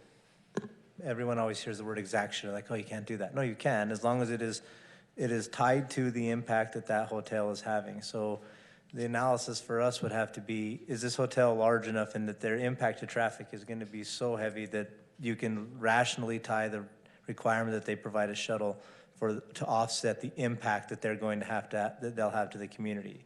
Any exaction has to offset impact actually caused by that institution. Could we give them a third floor if they offer a shuttle? What about that? There's definitely communities that have done I would say an incentive. Yeah. To, whether it's a additional story or it's a reduction in the minimum parking requirement. Other cities have done that as an incentive for lots of different things. But the point I was making about a transportation demand management plan is that you say, here are some options, but here's what you reach. And if some developments can reach that if they're so small that maybe a shuttle doesn't work, but maybe bikes would work better. It gives a transportation demand management plan gives the developer the opportunity to say, we're going to meet your objectives, but here's how we would, here's the way we think we would like to do that. And then it could be a planning commission decision if that is sufficient to reach whatever objectives or goals you have put in place. The difference between your two hypos is in your first hypo, it's in order to build, you have to give us something. That's an exaction. Your second hypo is in order for you to get to build X, you have to give us Y. That's a negotiation. You're giving and taking. The other one, you're just taking. So if you're just taking, that's when you have to start doing the analysis of what's it rationally related to, what's the tie, what's the offset that the impact that they're having that you're trying to offset. That's the difference. So, They- Go ahead. I was just gonna ask Lori, so it's a transportation demand plan? I don't know, TDM, I mean, it's a transportation demand management plan. So a lot of times a big developer would be, come to the table and city council or planning commission would say, no, you are not mitigating the impacts. And so in a larger city, it might be you need to provide transit passes. It may need to be that you provide a shower, or you need to provide potentially a vehicle at work, or some type of, like a Uber or Lyft, so that if someone came to work without a vehicle, that they could get home in case of an emergency, because sometimes people take a car because they have to go home in the middle of the day. So it would be thinking through and what type of development, how big it is. Some things may not make sense for a very small development, may not make sense for Moab. So it's a flexible tool that you can have to say, here's what would work in our community, because you can't offer transit passes here. Right. Because there's no transit. So you might say, okay, having bicycle parking, but you may say that's not enough. That we already have bicycle parking and that's not sufficient. So it would be, and it's something that the developer can decide that this is what mitigates our impacts and come to the planning commission or the council. And at that point, you can make a decision if it's sufficient, or you can, there can be a number that they need to meet, and they can say, this is how we're gonna meet it, and you can decide if that's sufficient. So Joel, how do we get one of those? How do we get a plan? Well, but it's development by development. We're just like, it's It's required. Require them to develop Yeah. it for us. Right, you would put it in the ordinance. Okay. Is that difficult to do? It's, yeah. Yes? No, cities do it all the time. big cities. Yeah. I mean, it's just, we're just little. We're a big city. We're just, I mean, I don't know if like We're a little a city. 40-room hotel is gonna have a transportation demand management plan. But I know it's too little too late, but it's something, and I'm just feeling like we need to get there, because this is gonna continue. Like, this is not gonna stop where we have congestion issues. But a 40-room hotel, and this kind of ties in with what Lori said and what I was going to say, a shuttle isn't necessarily going to mitigate the traffic congestion that 40-room hotel generates if that 40-room hotel has 2 pickups with a trailer with 2 razors on it, staying in every room, and they're not going to be interested in riding the shuttle into town to go shopping. They're going to take their 2 pickups and their trailers and their razors out to the hills. That shuttle isn't going to do anything for that particular clientele, and if that clientele is repeated over and over and over again, a shuttle regardless of the hotel size, isn't going to mitigate that problem. That kind of use, yeah. But they might shuttle downtown and buy a T-shirt, get a beer, and have a dinner. cheeseburger. Well, they might after, but. For that specific use. For that specific use, it's not gonna solve what we want it to solve. The other thing I was going to add in was electric vehicle charging stations. Oh, yeah. Yep. Yes. Does anybody have a problem with that as a requirement? What's the, at a ratio, or, I guess you'll figure that out. Throw something out there. For sure. So if I may backtrack just a bit. So what you guys are proposing so far is that every new hotel on the RC zone, for example, then would be required to own and operate their own shuttle bus that would go from the hotel presumably down to downtown and come back. So you'd Could be a have, van. yeah, well, a van, yeah, I Yeah. understand. So if you've got 5 hotels out there all under different ownerships, 5 vans all with each different colors, fly, I mean, what's really That'd needed. be awesome. That would actually be awesome. Not really, I'd rather have a transit system, One, you know, where yes. one. Oh. will go Oh, in and yeah, out. but Well, right. I mean, it's- This is sort of a stopgap. I just want to make sure we understand what we're talking about here. When you say a shuttle, you better think about where it's coming from and where it's going to. I mean, this could be nonsense if you don't define it. Well, so right now, as it reads, it's just space to accommodate a transit or shuttle stop. Well, that's fine. Yeah. I got no problem with that. So are we wanting to change or add anything to this transportation before we move on? And it is 7:43.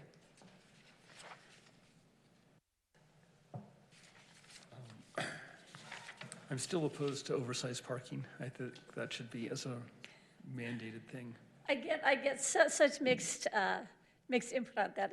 It's interesting, because some folks say we absolutely have to have it because they're parking all over our roads. And then other people say, no, I don't want to encourage that, so we shouldn't require it. It's totally up to you guys. It's a policy issue.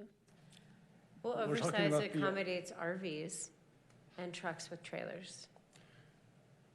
I'm just saying it's, the undeveloped parcels are in the RC zone and they're well out of town. It's not like they can just park in town on the surface street and walk a couple blocks. So I realize that this is a discussion we might need to have in C zones, but for RC, I feel like we can just let the developers look at the market and decide how much they want to put in versus more profitable uses of that land. If it makes sense for their business to offer oversized parking, they can do it. If they don't, they think they can be better off devoting less area to parking and more to retail or lodging, they can do that.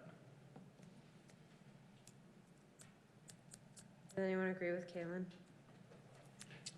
And I feel like as part of my research, trying to find metering examples, I didn't find metering examples, but I found lots of discussions in the planning world about parking and that we should be mandating less parking because it's not that beneficial use of the land and it just subsidizes the single personal vehicles that create our traffic problems. But are the communities that you looked at anywhere similar to, I mean, we're a very motorized community. I mean, the visitors who come here to recreate, I mean, that's sort of, So I do not, but they take up a disproportional amount of parking in road and our audible environment. And I just don't see why we should mandate that a private business accommodate them. So again, do other council members agree with? Maybe in theory, but not in practicality. Yeah. We did talk at the Planning Commission level, and it's actually included in this draft, that another one of those things where you could get additional building height, or another use you could do would be like a commercial storage area that's secured, that people could park their trailers and stuff in. And that could be another revenue source for a property owner. And so that is a thought, to allow that so an entrepreneur can provide that. I don't mean to go back, but back with energy, didn't we agree last time that we were gonna strike the certification requirement? That it was just gonna be like, they just have to prove the 80% or just number 3? Yeah, I mean, that was just an option. But we could take it out if you wish. Yeah. It was just saying you can meet it by going through these processes too. Yeah, I would. We are not requiring But you're not that. requiring it. I would almost put it on there to You want to keep people it? know that these are They can- options, that they Okay. can research Yeah. stuff, I mean, yeah. May meet, okay, Yeah. okay, okay, Because if they did do it, that'd be awesome. right. Yeah. Farfignugan, or what was that? You're right. Okay, so back down to, sorry, because we're close here. So, Kaylin, I think you're the only one that feels discouraged by oversized parking, so I think it's going to stay in there. Okay, Okay, might lose my vote, but oh And well. I will flesh this out a little as to what that means. Should be a certain percentage or whatever. So, and to go to Nora's point, I've heard from a lot of people outside of the community who are Jeepers and ATVs. They would really love to have a space outside of the city where they could park their, so that's This not is- an option right now? well, to this is make that kind of happen? enabling a place that's outside of the city where you can drop. To drop your vehicle and be And it's safe and secure. secure, yeah. Yeah. I mean, I think it's, And we could add that as a permitted use. I and, would um, add that personally. Is a parking lot a permitted use in resort commercial? I don't know, I'd have to look it up, But but, it would be a permitted within the development. It would, yeah, they could rent a parking space. But I think this is more like they just build a parking lot, right? yeah, they build a large secured area and charge somebody, and they monitor it for security, And and, maybe they run a shuttle, so they don't even have to disconnect. yeah. I mean, I'm anticipating this would be for trailers, they just want to park their, you know, the 4x4 trailer that, you know, they don't need all the time, but. Yeah. Well, I mean, you're using your lot for parking. So here's an example. Scott McFarland has a lot in the C3 that's used primarily for parking. All right, moving on to, are we moving on to business, or are we still looking at congestion, transportation? Do we want to change number 2 to say 50%?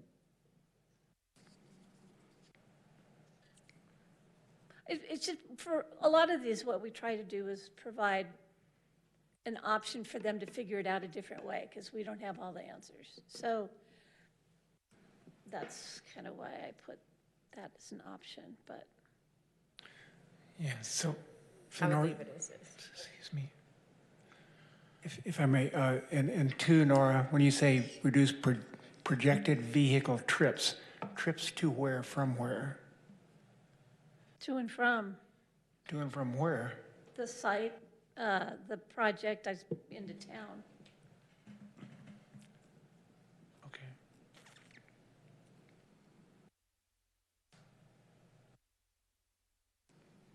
I mean, is it defensible, Joel? Yeah, Lori? this is kind of a different scenario. This is a part of a package where they're working through. This is more of a negotiation than a requirement where you're taking something without getting anything back. Like, this is more negotiation, not exaction. One of the ways you get to achieve the goal. Not I would having, go higher. not having read the ITE trip generation manual, does anyone know offhand, like, since we're suggesting they go 20% below it, does anybody know what it is? I mean, just to give us some idea. It's on a case-by-case basis. It depends on Okay. the size of the proposal and, Yeah, no, it just makes me hard to weigh in on the percentage, because I don't know what's viable and what's good. So is the narrative in transportation solutions, so is the narrative sort of an informal version of the transportation demand management plan? Or do we just want to, it could be, I mean, yeah, I mean, we could say, we could restructure this to say, you have to do a transportation demand management plan that you could even say that achieves, a reduction in the number of vehicles tripped otherwise. And you could do it by doing all these things and/or whatever else you want to recommend, or, The advantage with that is that if someone comes up with an idea that's not listed, so the way it's drafted right now is you have, OA development shall incorporate into their subdivision plat or site plan the following transportation infrastructure. If they came up with something more creative, that gives you the flexibility to say that's a great idea. Well, they could implement a shuttle and then they win. They could get rid of all of that and just do a shuttle, right? That would solve their, These Legal are all trips. ands. So the C1, those are all ands. So you have to do all of those. All 4 bullets, okay. even if you do 2? I thought 2 No, was but in 2 lieu is of, the alternative. yeah, so you can choose 1 or 2. Oh, gotcha. And 2, like they could implement a shuttle and then their trips would, projected vehicle trips would be below, I don't even know what that, I don't even know what that is, like Ronnie was saying. So I'm trusting that that's It's a standard measuring tool.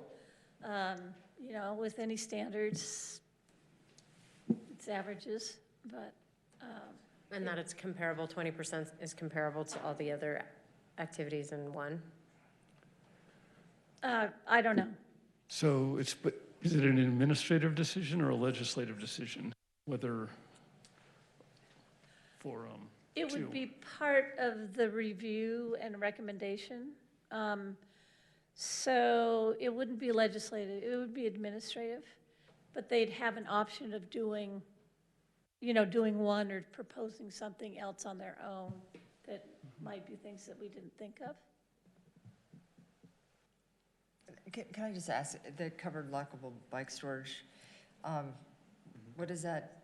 I mean, is it enclosed? I mean, because that seems, I think it should say enclosed. Enclosed rather than covered lockable? Yeah, just given the Okay. price of bikes that people, I mean, so, just, I Well, mean, if you because there's go a lot of to the- hotels that offer it in the lobby, would that be, yeah. okay.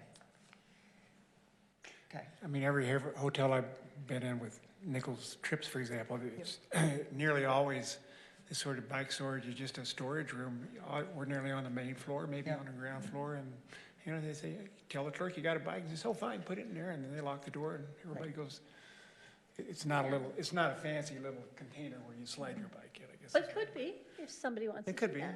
but typically it isn't. Bike lockers. So at a 40, okay, I'm just. Y'all, are we like at a looking hard stop at 8 o'clock? Because it's 7:55. Summer, when we posted it, did we post it from 6 to 8, or did we just post it at 6? 6. Yeah, we did. I'm just asking, are we at a hard stop at No. 8? Yeah. Unless you guys are, sorry. From a legal standpoint, y'all do what you want. She should say hours. that. On the timing. Yes, on the timing. Yeah. As far as if you want to keep going or not, that's entirely up to you. Because we still have the business mix. The mixed use. Mixed use commercial. I'd like to press on because I know the planning commission's meeting later this week, and it probably helps them if we They're go through actually- these other things. Well, then let's They're meeting press on next and week. not That's get down with the details. So any other changes? Are we comfortable with keeping it at 20% for now? We need a little more information about what that 20% means. Okay, mixed use.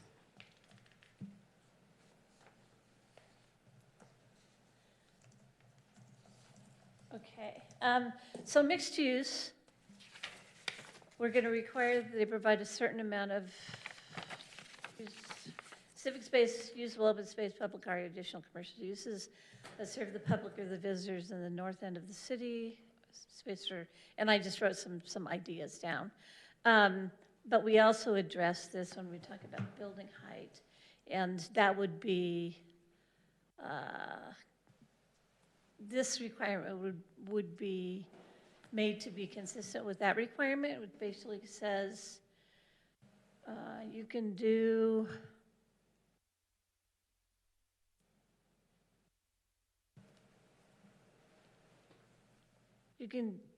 do 2 stories, and if you want a 3rd story, you could do either housing, dedication of land for purposes of building housing, submit a master plan that includes overnight accommodation use, as well as at least 20,000 square feet of commercial uses that provide goods or services for the community and open to the public. Then I list a bunch of those uses. So in addition to this 20,000 square feet incentive to go an extra story, do we want to also just require a certain minimum within the structure itself? Because this could be off-site, it could be on a, it could be master plan, so that if the site's big enough, they could have a separate building that could be commercial uses. I suppose we could do an either or.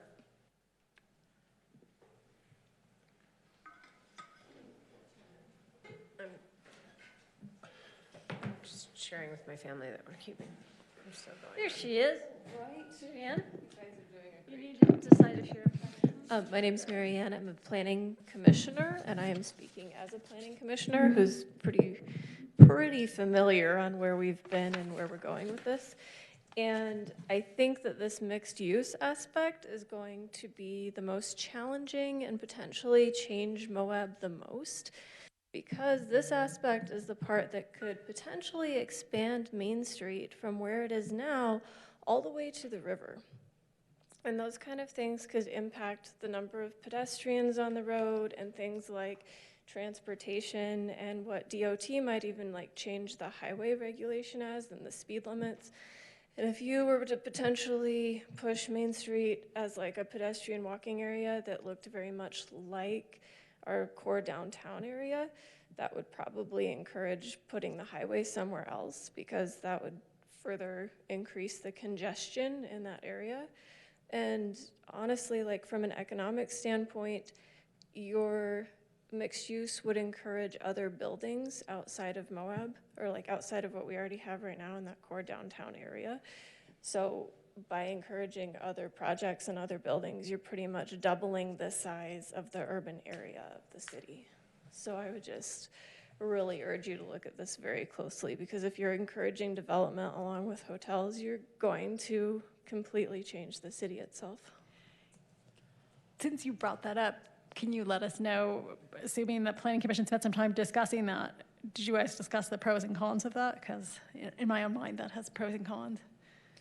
Okay, so the Planning Commission, I would say our perspective is that we have valued growth in an urban density type of perspective. And the reason that we do that is because it's the most sustainable model for a city, and it's a really well-researched concept. The idea is like you can fit 7 million people in Manhattan on a very small footprint, right? So that's kind of the trend with planning, is like using less land to do more. So we tried to encourage that with the high-density affordable housing in the R2 zone, and that did not work. So now we're seeing development maybe get pushed out because it's not as welcome in the city. So our perspective has always been keep it dense and keep it well organized and very efficient within the urban core. Thanks. So Mary, I want to thank you for this little piece that you wrote. Gave me a concrete example of what a community garden might look like. So the only other one that I know in town is the Resiliency Hub over here on First West. And my understanding was that the property owner there basically gave the Resiliency Hub a piece of land. So in our case here, are we talking about, I'm having trouble distinguishing where the boundary is between public and private. So would we typically, Nora, be talking about a certain piece of the developer's property that would be maybe an easement was declared to it, or actually titled and fee simple to some other organization? In other words, I'm guessing you'd be talking about an easement in which the boundary between public and private is well delineated in some fashion, and then you could have your community garden on one side. Is that what we're talking about here? So I'm actually not talking about that at all right now. I'm just talking about the visual, the design, the form, the actual form of the architecture that'll take place between downtown and the river in the RC zone. And you first have to start with the framework and the structure. Are you inviting a magnitude of different businesses between here and the river, or are you only inviting hotels and parking lots? that's the first decision that you need to make. One of the premises of this whole effort, you know, when we had those early scoping meetings and listening meetings, was that there was a real perceived, it was perceived that because overnight accommodations were sort of the highest and best used everywhere, that we were losing out on necessary commercial uses. And I don't know if that was in town in particular, or, I mean, certainly we can do more work in the C2 and the C3 when we get there, to try to make sure that we have commercial on the first floor or some other kind of desirable land use. And, you know, there are strong feelings on both sides of allowing or encouraging or requiring mixed use in the Northern Corridor. And the Planning Commission,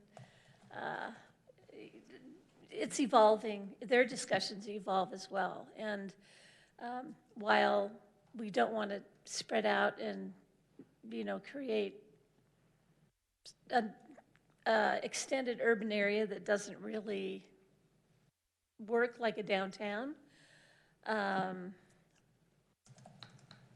we don't really necessarily want to do that. But on the other hand, there are uses that could go out there that could perhaps be sort of subsidized because they're part of a bigger project in terms of, you know, leasing space, and could serve the visitors that are staying out there, so they wouldn't have to drive to into City Market every time they want to buy anything, or, you know. So the way that I look at this is like, when I'm looking at these examples of uses, they're still commercial, except for like public art, open space is like,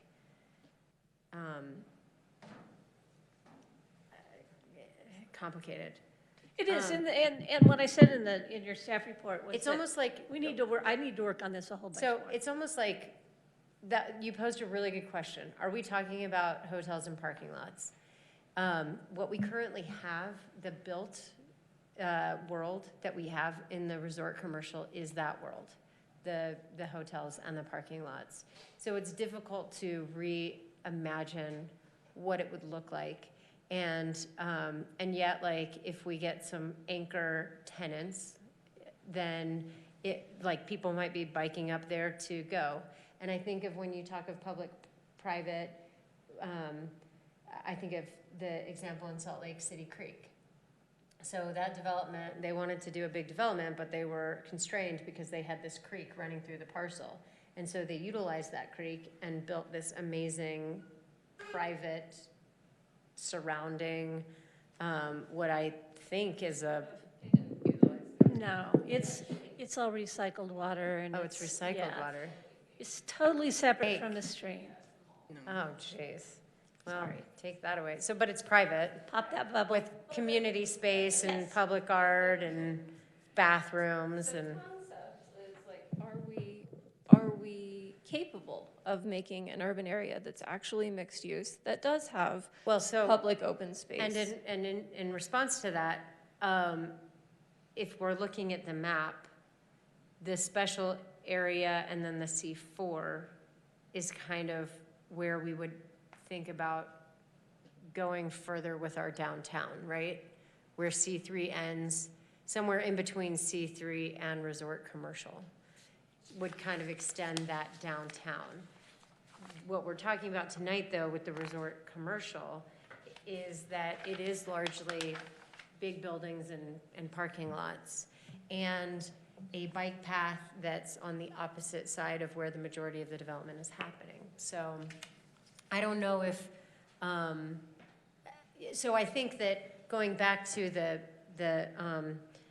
number one, and then that was it, like maybe number one needs to be 25% is commercial, and then they get to pick what commercial they want. Do they want a restaurant? Do they want a thing? Do they want that? And they have to have a public art element, super subjective, but it might be this, it might be that. Like they have to have a public art, I don't know, that could be defined as a number two. Public art could be defined as number two. And then a space, I don't know. Because they could close their parking lot off for a farmer's market on a Sunday. Would that count? I don't know. I don't know if that's, if we're getting into, the thing that's most important to me is that a percentage of the hotel has has retail. That's the most important thing to me, is retail or commercial. And it doesn't even have to be retail. I'm sorry. I meant to say, like, it could be a daycare. It could be an eye doctor. It could be a restaurant. But I loved your idea of the Yeah, I the think kitchen space or. So my idea of having like community open space or civic space doesn't necessarily need to be in this region. I think we need to envision the RC zone as if like a 50-year completely built out plan, and what do we want that to look like, and how is that, what that looks like, going to impact the rest of the town? Yeah. Because the kind of thing I'm talking about with a community garden or creating like a commercial kitchen and economic things for people, like microeconomies for our community, those things can come from impact fees and from trade-offs that we work with hotels to get, that don't necessarily need to go in this area. They can go in areas that make more sense, like in the urban core where people actually live, or by a new apartment building, or by the old folks home or something like that. But I think the really important thing that we need to work with you guys and our planning commission right now is just the envisioning process of like, what does this look like in the next 50 years? Is it a bike path with a parking lot and a hotel, or is it? I mean, that's what it is right now. Well, what is it With going to some, with just a handful of parcels undeveloped, and Yeah. that's it. So we can change all the codes and say the building has to be this far from the street, and the bike path has to look like this, and the sidewalk has to look like that. And are these like shops that look exactly like Main Street right now? You know? Yeah, I mean, I don't think that's what's envisioned, but that would be an option. And But I mean, if we don't make any changes and we just make the footprint of the hotel smaller, we haven't accomplished very much with all of this. That's not what our constituents ask us to do. right. So then a percentage of commercial, and then tease out these other things into additional numbers. Well, I mean, it seems like congestion is a big concern, and if we're adding trips from town to a dispersed commercial area, then that's kind of going backwards. And maybe on balance, that's okay if we're gaining needed commercial space, but to the bigger point, I think that we should think about it and plan, and like, rather than just applying our hopes for the future of lodging in Moab just generically to every zone that we deal with. And Right, but and we're our- dealing and see- with like a zone right now. Like, that was the vision of like the culmination of like the 20 years that came before us, where they were like, we need to bring tourism here, we need to have a hotel zone. This is the hotel zone. It was successful. And the resort, resort commercial is meant to be like hotels, and that's what's been built. So, but it seems to, okay, when you drive I-70, you look at Glenwood Springs, it's a whole lot of sprawl. You go through Vale, you go Avon, it's a whole lot of sprawl. So, I mean, are we going to have the bigger commercial? I just, it seems like we're growing, but what, like, it's that vision, what is it that we see down there, the big box? Manipulation is the zone C3, and resort commercial is what I'm saying. And resort commercial is kind of, Well, there's that C4. I don't know. right, so there is C4 between C3 and RC. That's what Yeah. that green blob is. So you're saying the C4? the area between C3. I think the question for a historian is how many years does it take for the town to grow into that, and then how many years to reach the river? So are you So- trying to plan to that point? And if so, I would say it's important to have components of all of those things in the RCE first, so it isn't just a sacrifice zone, but honestly, for people who come for the views and the landscape and might be walking or biking to the river or to Arches, or, you know, eventually if we get the UMTRA site and there are things there, and we think about changing climate and heat islands, I mean, what would you want more, especially if you're adding sidewalk to that west side of the highway, than a little bit of open space in each of these places for someone to sit down and get out of the sun? Or, but I mean, I would just think commercially, I mean, you just open up all kinds of other possibilities when you have places for people to sit outside, and components like art. So to me, this is all still important and relevant for the RC, but. So I just want to say that you have another planning commission member that's here that's not speaking, and that the council does need time to talk about it too. So I just want to be respectful of time and position. So 30 seconds. If I were you, I would remind yourselves that we're taking hotels out of other zones so that we can put them into one area, and then other areas will be uses for other things, right? Like the C4 and the C2 can be commercially viable for other commercial uses other than hotels, right? Wasn't that the point of this? Yes and no. I think, certainly I think relooking at the C2 and C3, I think allowing some overnight accommodations to come back into those areas are anticipated, but with a shift that the commercial use is the primary use, and if there's an overnight accommodation use, it's above, literally, that, and then it's very small in scale. Right. And that by doing this, hopefully we will encourage more of those necessary services to be in town. That's ideal. But Marianne, thank you for what you shared tonight. And I do have an experience with trying to create sort of an extension of a historic downtown area.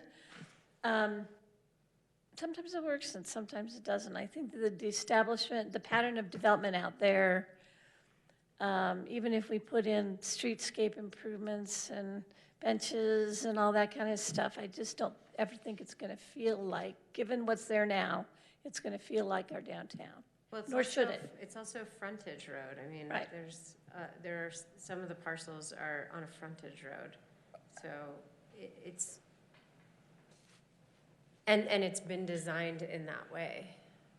So so we're kind of following form in a certain way with the resort commercial. My concern about that is that we're asking developers to build housing in some of these places. And so what are you saying to those workers? Like, okay, well, you live on a frontage zone, so it's not important to have these things move to another part of the valley if you want those things, but you happen to work for this hotel, so we decided these aren't things that are important for your zone. But that's not necessarily accurate, because we have developers right now who are participating in the program, and they're buying property off-site from their hotel to build their housing. Like, they don't have to build their housing on site with their hotel. They don't have to, but it's an option. Yeah, well, And if there's we're housing, not requiring, it's what I'm saying. if there's housing in the RC zone, great. I mean, somebody that's living in Spanish Valley has to drive into town to go to grocery shopping. Okay, I guess I'm just wondering, are we changing the narrative? Because part of it when we started for residents was we're making some changes here so that when we allow new construction to come in, it will have some benefit to you. So I don't see a lot of reason that someone who lives here is going to want to go to that zone. And wasn't that part of our goal?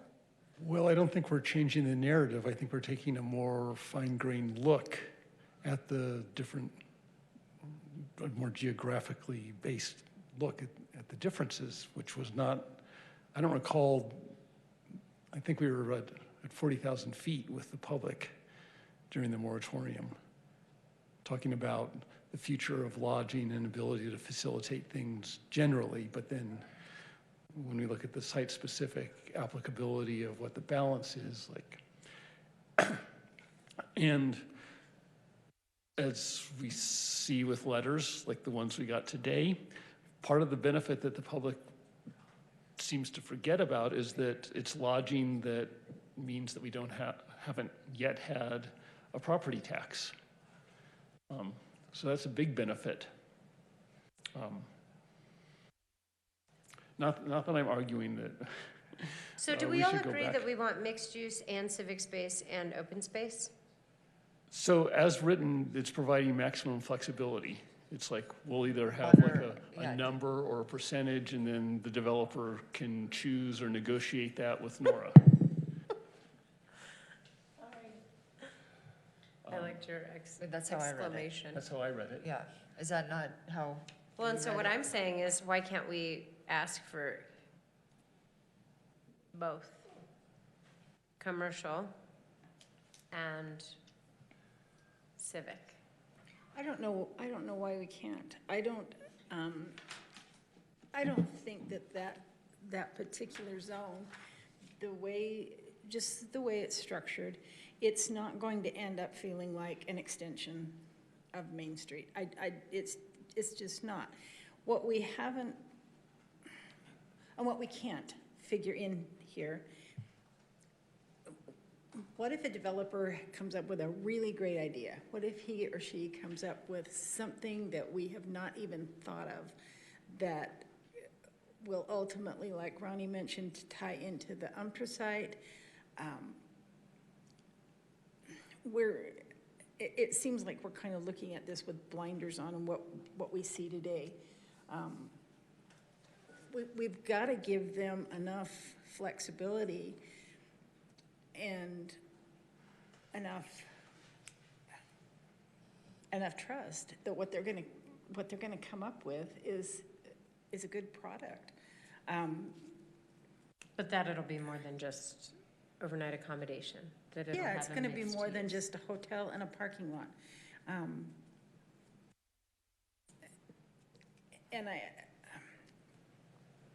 Because I think there are a lot of really good examples, and I have to learn to scale them down a little bit because I look at bigger cities and their little pocket neighborhoods and what they can be, and there aren't great big 100-room hotels in them, but there certainly are 30 and 40-room hotels and little parkways that meander through them and connect different parcels. So I think we're not giving developers or designers that creative ability to do something really good. And we wanted to do that, but then it comes down to like how much and what do we really mean, and could it be off-site or on-site, and so it started to get a little bit more complicated. I mean, the county, I don't know exactly where they are with all these right now, but at one time they were saying maybe a fee in lieu should be something that we would consider, which I think long-term is a good idea, but it's basically an impact fee. And in order to really establish that and have it meaningful, you have to do all the legwork to come up with, what the impact is and how much something might cost, and then what an individual project's contribution might be. So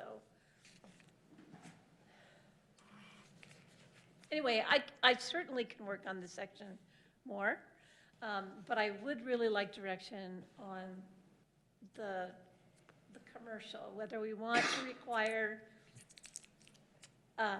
more than just hotels would normally have within the hotel. So normally you'd get a little gift shop and maybe a grab and go. Do we want to require that they have a minimum of whatever their square footage is in commercial above and beyond that? And if so, are there restrictions on it? And then the other thing to talk about is kind of the building height and overnight accommodation, the building height and incentive for even more commercial space if they get, and then they get another story. And that commercial space could be within the same building or not. Is it just limited to commercial space? I mean, could it be a skateboard park? Like, could they give money to fee in lieu for Well, we don't revamping our the problem skateboard is park? We don't have the fee and lieu's, and we don't have a parks impact fee, which we should. It just seems like, when I think of the resort commercial zone,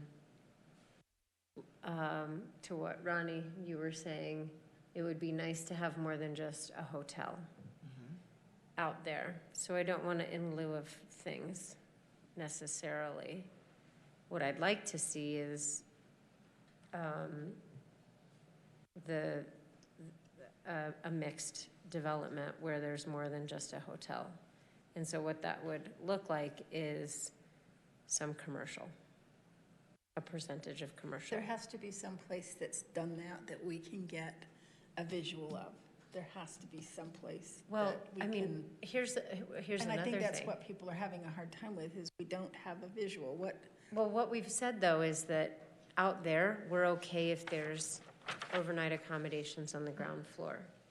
Because what we're likely to look at for C3 is your ground floor's got to be commercial. The rest above can be overnight accommodations. I mean, that's like what we would talk about in the C3, right? So then out there, we're like, all right, well, you can put overnight accommodations on the ground, but still a percentage of the overall development needs to have commercial. So instead of commercial on the ground floor, it's commercial as a percentage of the development. I think that's what I was trying to get at. So that we have more than just hotel and parking lot, that a hotel could opt into doing in a fresh market or a daycare or a whatever, how much we want to micromanage that commercial could be of more conversation. But for me, at minimum, I would like to say 20 to 35% of the overnight accommodation is not overnight accommodation, right? And so, and then do we want to have the exterior be a public art thing? That feels like a different thing than the commercial. And then when we talk about usable open space or civic space or a space where people are doing things, that's not art and that's not commercial. I mean, maybe it could blend with commercial, and that's what I was trying to get at with City Creek. But because that whole area is a plaza. But it just, so teasing out those elements, I feel like make me more comfortable. Mostly because I just want to make sure that it's not just a hotel and fee and lieu, but it's like a percentage of it is has commercial. So, but are you saying that you want all of those? You want commercial, you want public art, and you also want open space or civic space? So you're saying you want all three? So it wasn't... Well, okay, so look at the Archway. They have open space. They have a hotel. What they do not have is commercial. And so for Archway, if they were to be built, then what they might do is a restaurant, which everyone staying at the Archway would love it, because then they could just go get some granola and a snack and whatever. But what they also have is they have a sort of a civic space in the back that they actually use for community events sometimes. Yeah, that's what I meant by Yeah. the open space, the civic space. Yeah, so that could be part of the civic, in the civic realm. Uh-huh. And then commercial could be, commercial, we could do really just require both, but the understanding that they're separate. Well, and if we're going to use the Archway as an example, their space that's in the back there could be considered civic space, usable open space, and public art if they stuck a statue out there or something, But even if they used it for plein air or whatever, then it becomes all three of those. And if you take that particular property and you add a restaurant, that is going to, as long as it's a restaurant that's open to the entire public, not just guests of that particular hotel, you're going to draw people to that space. Public art's really subjective. They could say that the Cocapelli on their sign is their public art. They could. So good luck with that one. Yeah, I mean, somebody brought it up. Yeah. So may I throw this out? So I'm going to offer a slightly dissenting opinion. When I go traveling and we stay in hotels, I oftentimes don't if there's a restaurant in the hotel, I don't go there because it's oftentimes expensive. What we do is walk around the neighborhood and try to find another hotel, oftentimes on a little strip mall where there's a Chinese restaurant or that sort of thing. Or maybe there's a clothing store, maybe there's a shoe store that you were looking for. In other words, I'm all for mixed use, but not necessarily within the hotel first floor boundary. I don't think that's the right place for it. Anything that's within the hotel lobby area is going to be, you know, if I was an owner, I would want to build it specifically for his clients that are staying there at the hotel. If there's a little strip mall, business mall, so to speak, on this parcel and near the hotel within walking distance, then he's going to attract a much wider variety of customers, which would be a great thing in my opinion. And the second thing I wanted to say, Nora, was D1 down there. I agree with these guys. I think one needs to be split out into 2 or 3 different spaces because commercial space, which is what I just discussed, is certainly one category of uses. Outdoor delineated private public interface for outdoor markets and community gardens is the second use, as I started off earlier tonight, and then I still don't know what civic space is, and I'm not quite sure what usable open space is, and public art. I don't know what to say. It's just I don't think that's going to be a problem. It's going to be a little square of concrete where somebody puts a statue just like we do downtown. So maybe it has to be a fourth one. So I would recommend that you break that out for us so we can talk about each of those individual requirements without all getting mixed up. But the main thing, again, is what I want to say is for commercial space, I like the idea of a certain minimum devoted to that, but not in the hotel lobby. The way it's drafted, they'd had the option to do it On or off. in a separate structure or in the Yeah. lobby, or on a second floor, whatever. Or on a rooftop party, restaurant on the roof. So my opinion is that for the few parcels in RC, Excited about that, come on. that they stay lumped to give the developer flexibility. Because I just don't think it's that important to micromanage how they develop in that part of town. I think a fee in lieu that helps us create these sorts of amenities in the urban core would be better generally. I mean, that's where people live, and that's where we want to create this sort of activity.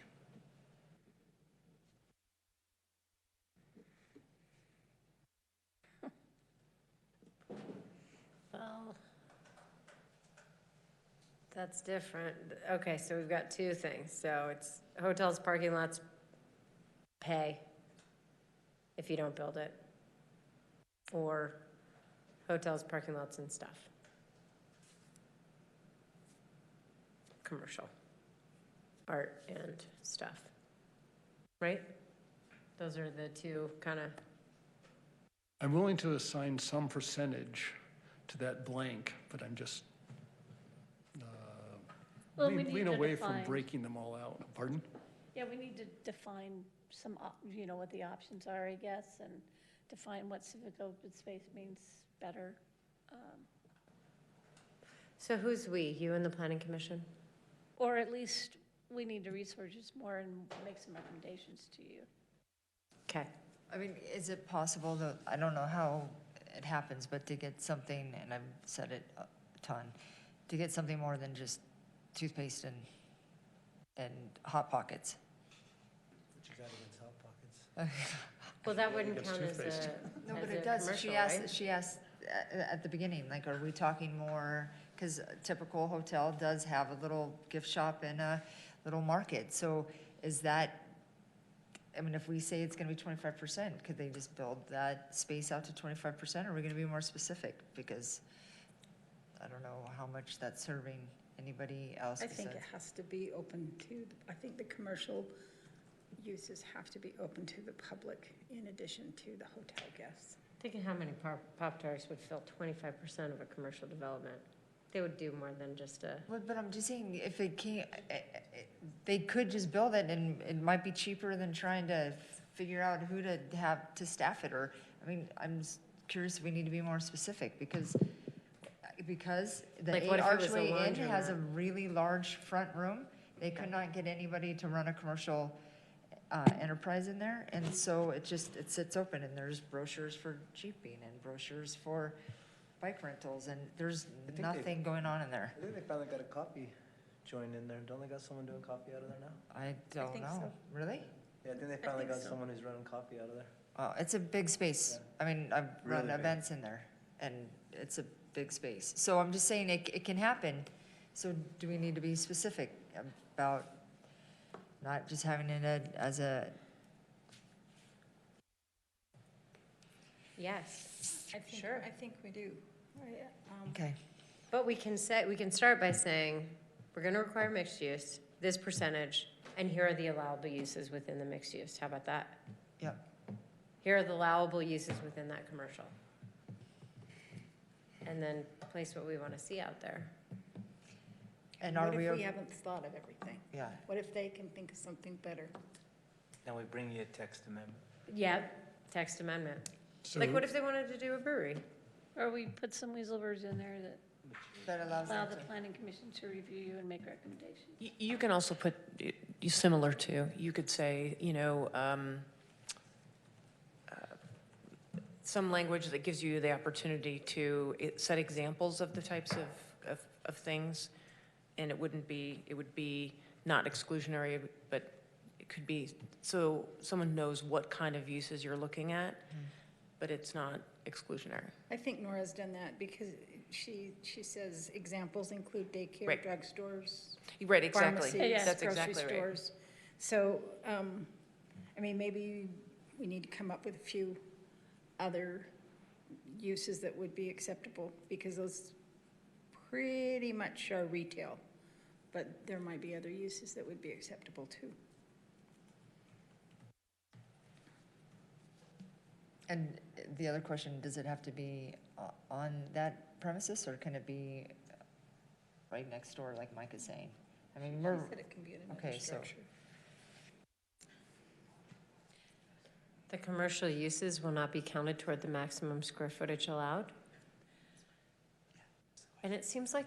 This is for the height exception, or for the, getting the third story.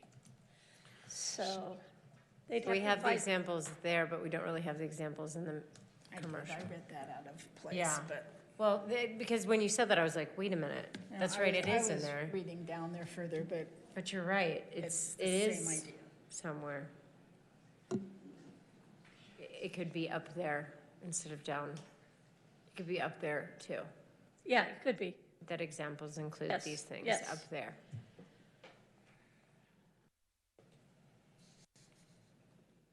So we could say like a 25 or 35% commercial, examples include. That line could be up there. Okay. What that's what's the percentage? yeah, Are we gonna talk about size right now? Are we doing 40%? I mean, 40,000? Or 60? 50? Would that Well, change we the certainly don't, percentage? I mean, I don't think we want the North Corridor to turn into our medium-sized box retail zone necessarily. So I would hate to go anything above 40,000 square feet for sure, but maybe we need something up to 40,000, I don't know. What's Moonflower? What's the square footage of Moonflower? Does anybody know? Or a guesstimator? 1,000. 10,000? I'm guessing Ben? that City Market is Bigger than 1,000. probably 30, maybe 40. City Market's 40? 40? And it's got back space. It's gotta be bigger than that. I think it's, It's, I don't know. Maybe it is bigger than that. Yeah, I don't know. I think. Used to be that a 40,000 square foot grocery store was a big grocery store.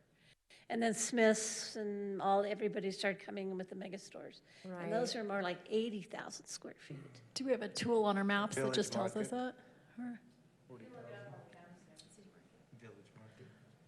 Well, if we're just looking at like, so we've all been in Moonflower and we can kind of say, all right, if that's like 10,000 and the maximum square footage that we're talking about, can you scroll up? Do some math. or you have it here, is, Is this what you're talking about, or?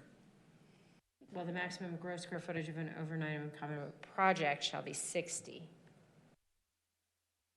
But that's So then 25, It should say 40 without the exception. It should say, shall be 40,000 square feet. F2 says the maximum is 60. Right, but I don't know, but I'm saying I need to change that. So Oh. this should be 40. Because then we talked more about what you would get for an extra level or 20,000 square. So 25% of 40 is 10, so it'd be a Moonflower-sized commercial space. So that's what I'm saying, they would sell more than Pop-Tarts. City under Market's, 10,000. City Market's 44,000. 44. 44. So Moonflower was 6385? So if we did 20%, so if it's 40,000, 25% of 40,000 is 10. So we would get a slightly larger than Moonflower commercial area if we required 25% to be commercial of a overnight accommodations development. So the way it's drafted, that commercial space would not count toward their 20,000 square feet of, or their 20,000 square feet of So building they'd still area. do 40, They can still do, they can do 40 of overnight accommodations. but then we'd get 10,000 square feet of Commercial. Yeah, commercial. exactly. And it would be a slightly larger than Moonflower. I'm like, so you have a blank space that I want to fill in Yeah. and I'm trying to fill it. That's where I'm going with the understanding sizes. But within that 10,000 square foot, 10,000 square feet, I'm getting tired, I'm sorry. Yeah, I know. But within that 10,000 square feet, it doesn't have to just be one commercial. No, Right, it could be You could do a three. florist and a meat You could do- packer. Those don't go next door together. Well, no, if it did, like if you had like a little fish market, a meat and fish market and flowers and a card shop. That does, I'm thinking like the slaughterhouse in Rocky. Yeah. So are we talking about 10,000 for the number in E2C? Space. Are we talking about changing E2C from 20,000 to 10,000? Just making sure I was, okay, E2C. okay. Just E2. making sure. No, I think where I was,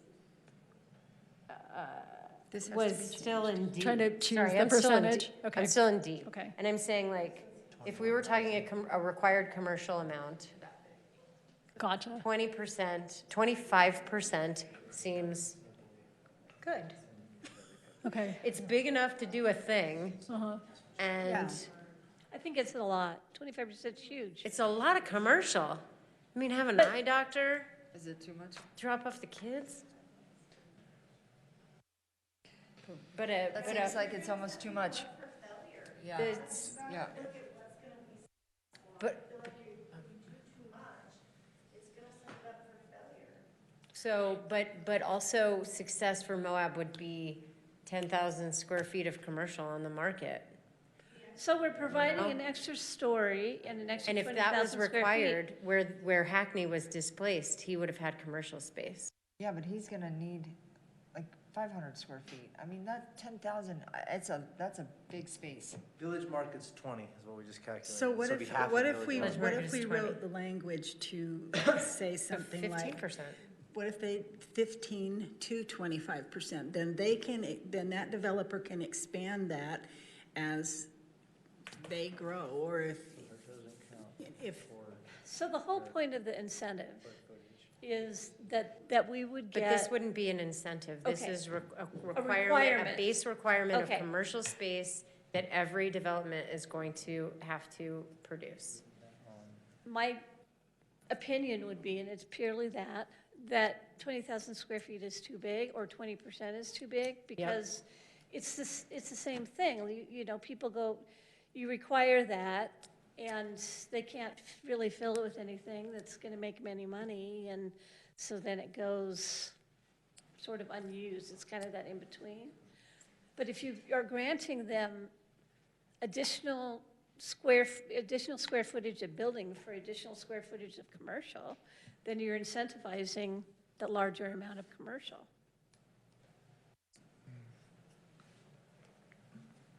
I don't know. I mean, most hotels have 5%, plus or minus, of some kind of support commercial use. Just because they feel like they need to have it, but, yeah, we're all getting tired.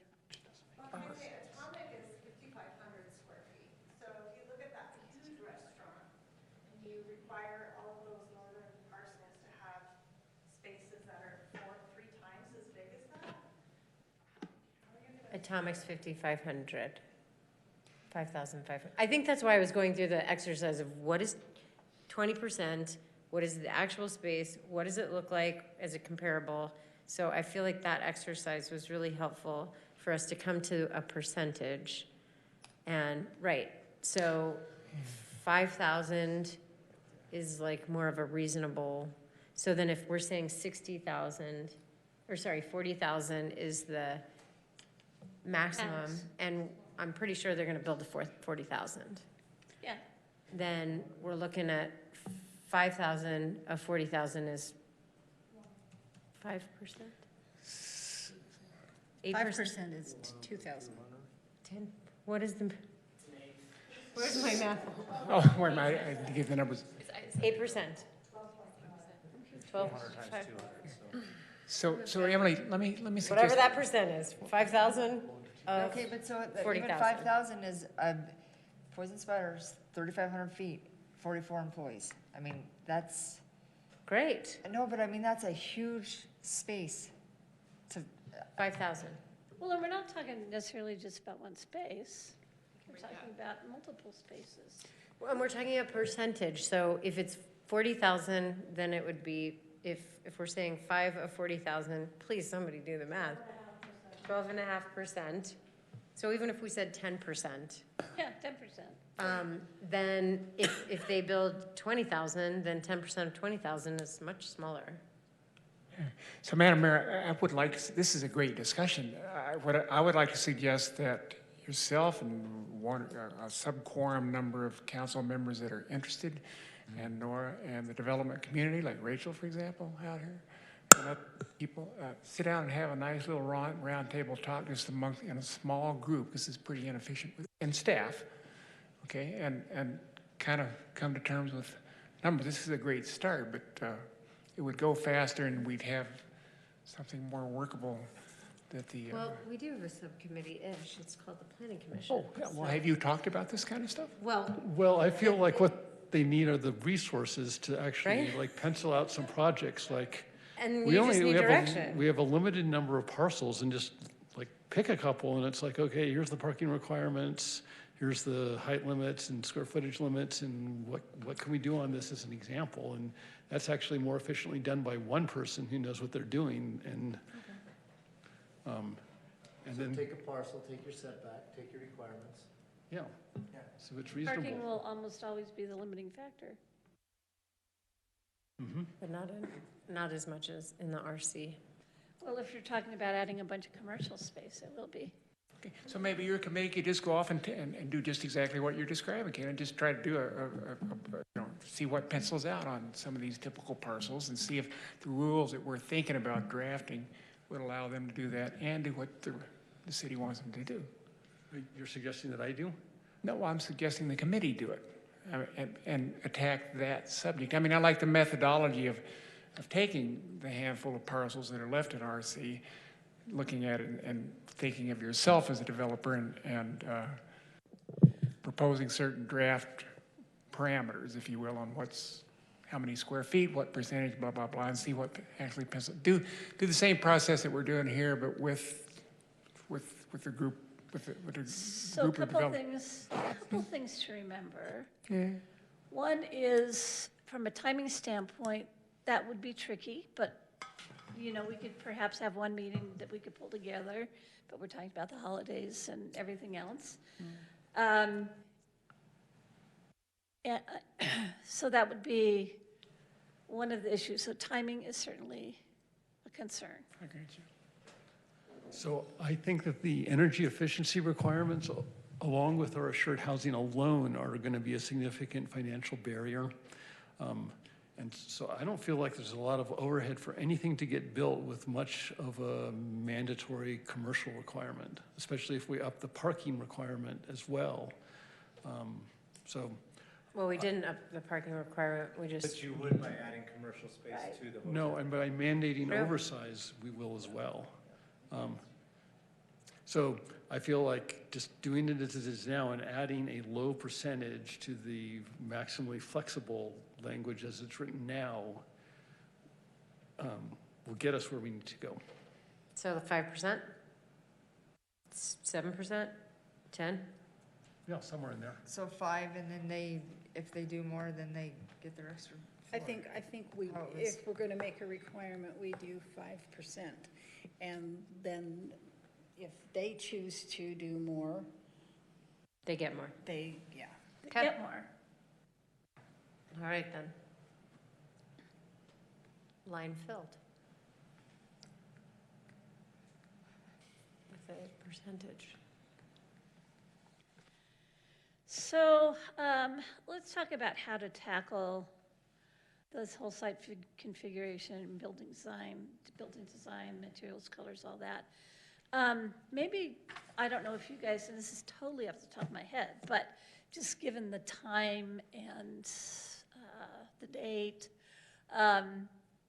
whether a subcommittee wants to work on this maybe of the city council, or how do you want to approach it? Do you want to just try to squeeze in more meetings like this where we can talk about those, or can we narrow? Can the planning commission work on it? Well, they don't meet, they meet next week, and then theoretically, they don't meet again till January 9th, but we could try to put another meeting together. Because what I would feel more comfortable to me is if this council said we would like design standards and then they get developed. It seems like Well, this is. that's kind of what's happened. I Yeah. mean, we've been talking about this with the planning commission and with the county for 4 solid months, every month, twice a month. So, Yeah. so there has been a lot of discussion, and we've gone through a lot of these things, these discussions. So are you asking for a subcommittee because, so what if we like what we see? Well, that's great. I just heard from Ronnie and from others that they had a lot of questions. Okay. And so I'm just trying to figure out a forum that would be useful and perhaps more efficient. Oh, okay. So who feels strongly not. that what is in written needs to be amended substantially?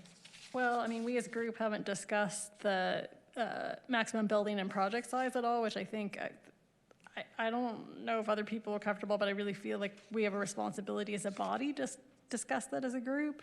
I mean, if some smaller subcommittee wants to work on site configuration, building design, that's okay, but I do kind of feel like it's our responsibility as a group to get through all this. Well, I think a core problem is that we're talking about visual elements, but they've been portrayed to us as words, and translating them is probably difficult to do. It says in here, Whereas if we had we'll have examples. Do we have examples? Not today, but I can try to come up with some. Well, I do. Actually, I've had Corey work on pulling examples from a bunch of other places, so we have ideas. So it sounds like Ronnie's saying, rather than have a subcommittee, we just need to either put this back on the next agenda for an hour or so discussion, or have I mean, another I don't know if meeting. other people feel this No, I way, know. but I just feel like this is our first, because we're not doing overlays and we're doing this zone by zone, this is our first zone, and I feel like it's important to do it right, and I'm not saying a subcommittee can't do that, but I also feel like we have to buy in and own it, and I don't know how we do that if we don't do that as the whole group working on it, but that may just be the way I feel. We could individually, our homework could be to go out and determine, just choose for ourselves as individuals, which hotels in town we think are, how do I put this in a politically correct way? Yeah, be careful. Somehow, use visual examples of lodging from around town to inform direction, your personal direction to staff of what you would like to see in the future in RC. or maybe not around Or town, not- but maybe And- you and- could just do it, maybe do just a Google search of images, and then you're not. Right, but I was favorites thinking if we limited it to Moab, then that's a limited, like, then we would be, perhaps if there was enough overlap in what we thought, then And we actually staff know could what say, sizes are. And could say, okay, these, I can base dimensional standards off so these. are you suggesting that for everything, for height, for building and project size, for site configuration and building design, and materials and colors? You could, so we could say, I like this, but I don't like this, for different aspects Can of I it? ask you a question? course. What we're looking at, this draft that we're looking at, has been developed by the Planning Commission? So By both this planning draft commissions. is coming to us Yes. from the Planning Commission to review before it goes back to them, public hearing, they finalize it, and then they send it to us. Already had a public hearing, but they have not made a recommendation. Okay, And you're having a public hearing at your next meeting. On a week from Tuesday. that's what I meant by the public hearing. So we're reviewing it. It goes back to them, public hearing, then they make a final recommendation, Yes. right? And so what we're looking at, so there were some things that we had to talk about, which was metering, and then these final things. So if we're saying as a council, this still has a lot of work to do, then that's what you're talking about, Kaylin. Because like, I assumed that we were like pretty close and that we had to fill in that percentage and we had to just kind of give final feedback. But what I'm hearing about design standards is you want to give way more feedback. Is that Well, right? I have to admit that I haven't thought about this. I might be comfortable with this as written, but I'm not just trying to respond to Ronnie in a way that maybe moves us along within the time frame that we have. So it sounds like maybe we have the public hearing set for the 10th, or this, yeah, the 10th. And then it sounds like maybe we should just put on the agenda, this is a discussion item again on the 10th for 45 minutes to an hour to work through what we as a staff keep working through based off tonight, and then see where we're at on the 10th is when we want to discuss it Well, and again. this meeting shouldn't just be about me. I mean, I said, No. that's my opinion. So Yeah. three others of you guys can speak up for what you want. Yeah. And you're talking But size or size and design? I'm just saying there are several elements we haven't dealt with, but one of the ones last time that I said that I thought because of planning commission recommendations that had potential changes that we should make sure we talked about was building and project size. But I mean, I think height is probably important to people too. And fair enough, the staff and the planning commission asked us for feedback on the site configuration and building design, so I feel like we owe that to them. Okay. So we talked about it last time and this time, so there was the question, I mean, do you want to just kind of kick it now? I mean, it was that 40,000, I thought there was already a number. So I did too. 40,000. Well, yeah, what we I thought said- we settled on size and design, so, because we weren't even we had prefaced with discussed that for this meeting.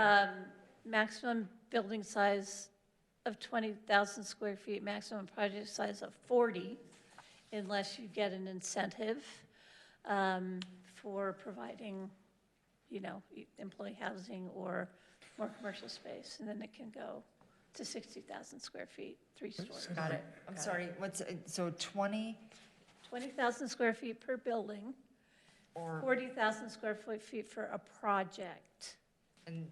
but that does not include the commercial. Well, they'd still, I mean, not include that would commercial. presumably require 5% commercial, or whatever number we decide on, whether it's 5 or 10. Okay, And then if they do additional commercial above and beyond that, then they get additional square footage in overnight accommodations. Gotcha, up to 60. Up to 60. Yep. okay, so Nora, in this context, when you say square feet, are you talking in a multi-story building? Are you counting all the floors or just the footprint? All floors. All the floors? So it's the building area. Okay. And just to double check, did the county land on 20 or did they decide 15 because of the side I of? think they decided 20 and 50, which didn't make sense to me because they don't add up. But that was the latest draft I saw. And then to reference height, I thought we were clear 30. on height. And then you get up to 40, which is, 40's already what exists everywhere, but that is only a bonus.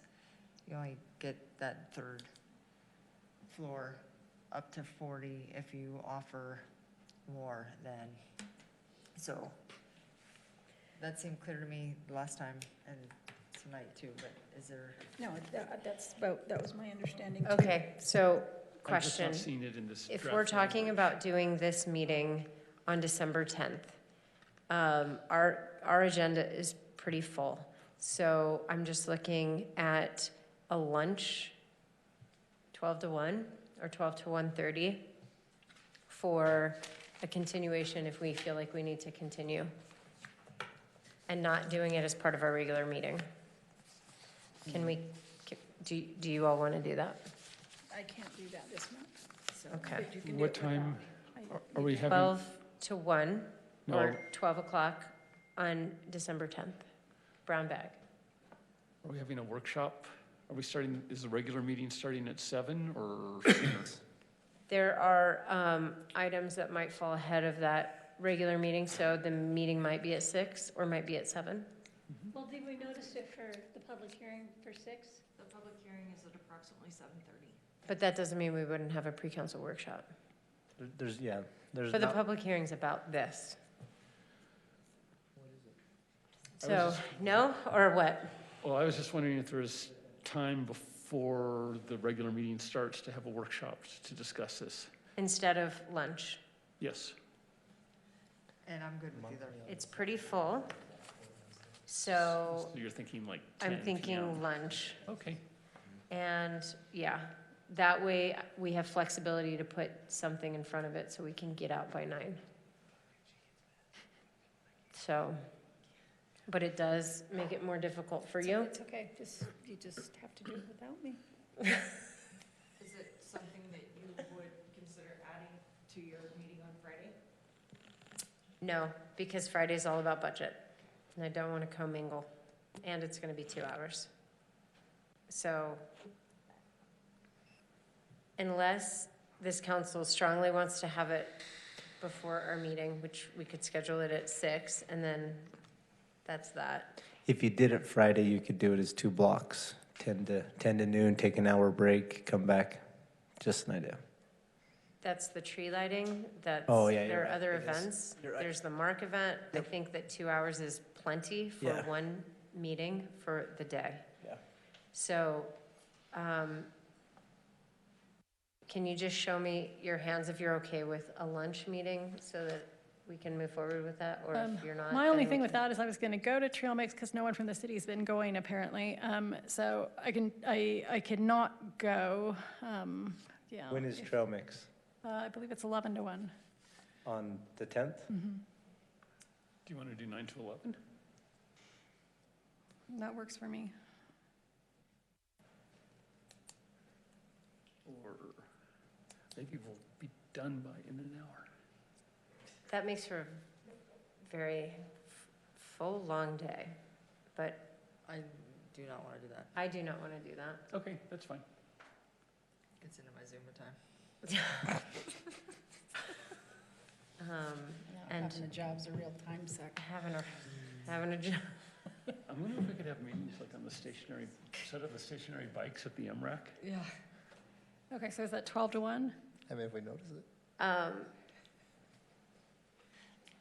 Ronnie would like to have a staff member attend Trail Mix meetings. Well, I mean, it's just because I had brought it up a while back that, you know. I don't know that any of us are getting notices. No, we're and- not. That's And the maybe we problem. should, like, know where to look, I guess. I mean, I'm not trying to pass blame, but I didn't even know about it. Like, I'm not getting an email or No, any it notice just to it. goes, it goes back to David was supposed to take over and go at the beginning of the year. He never went.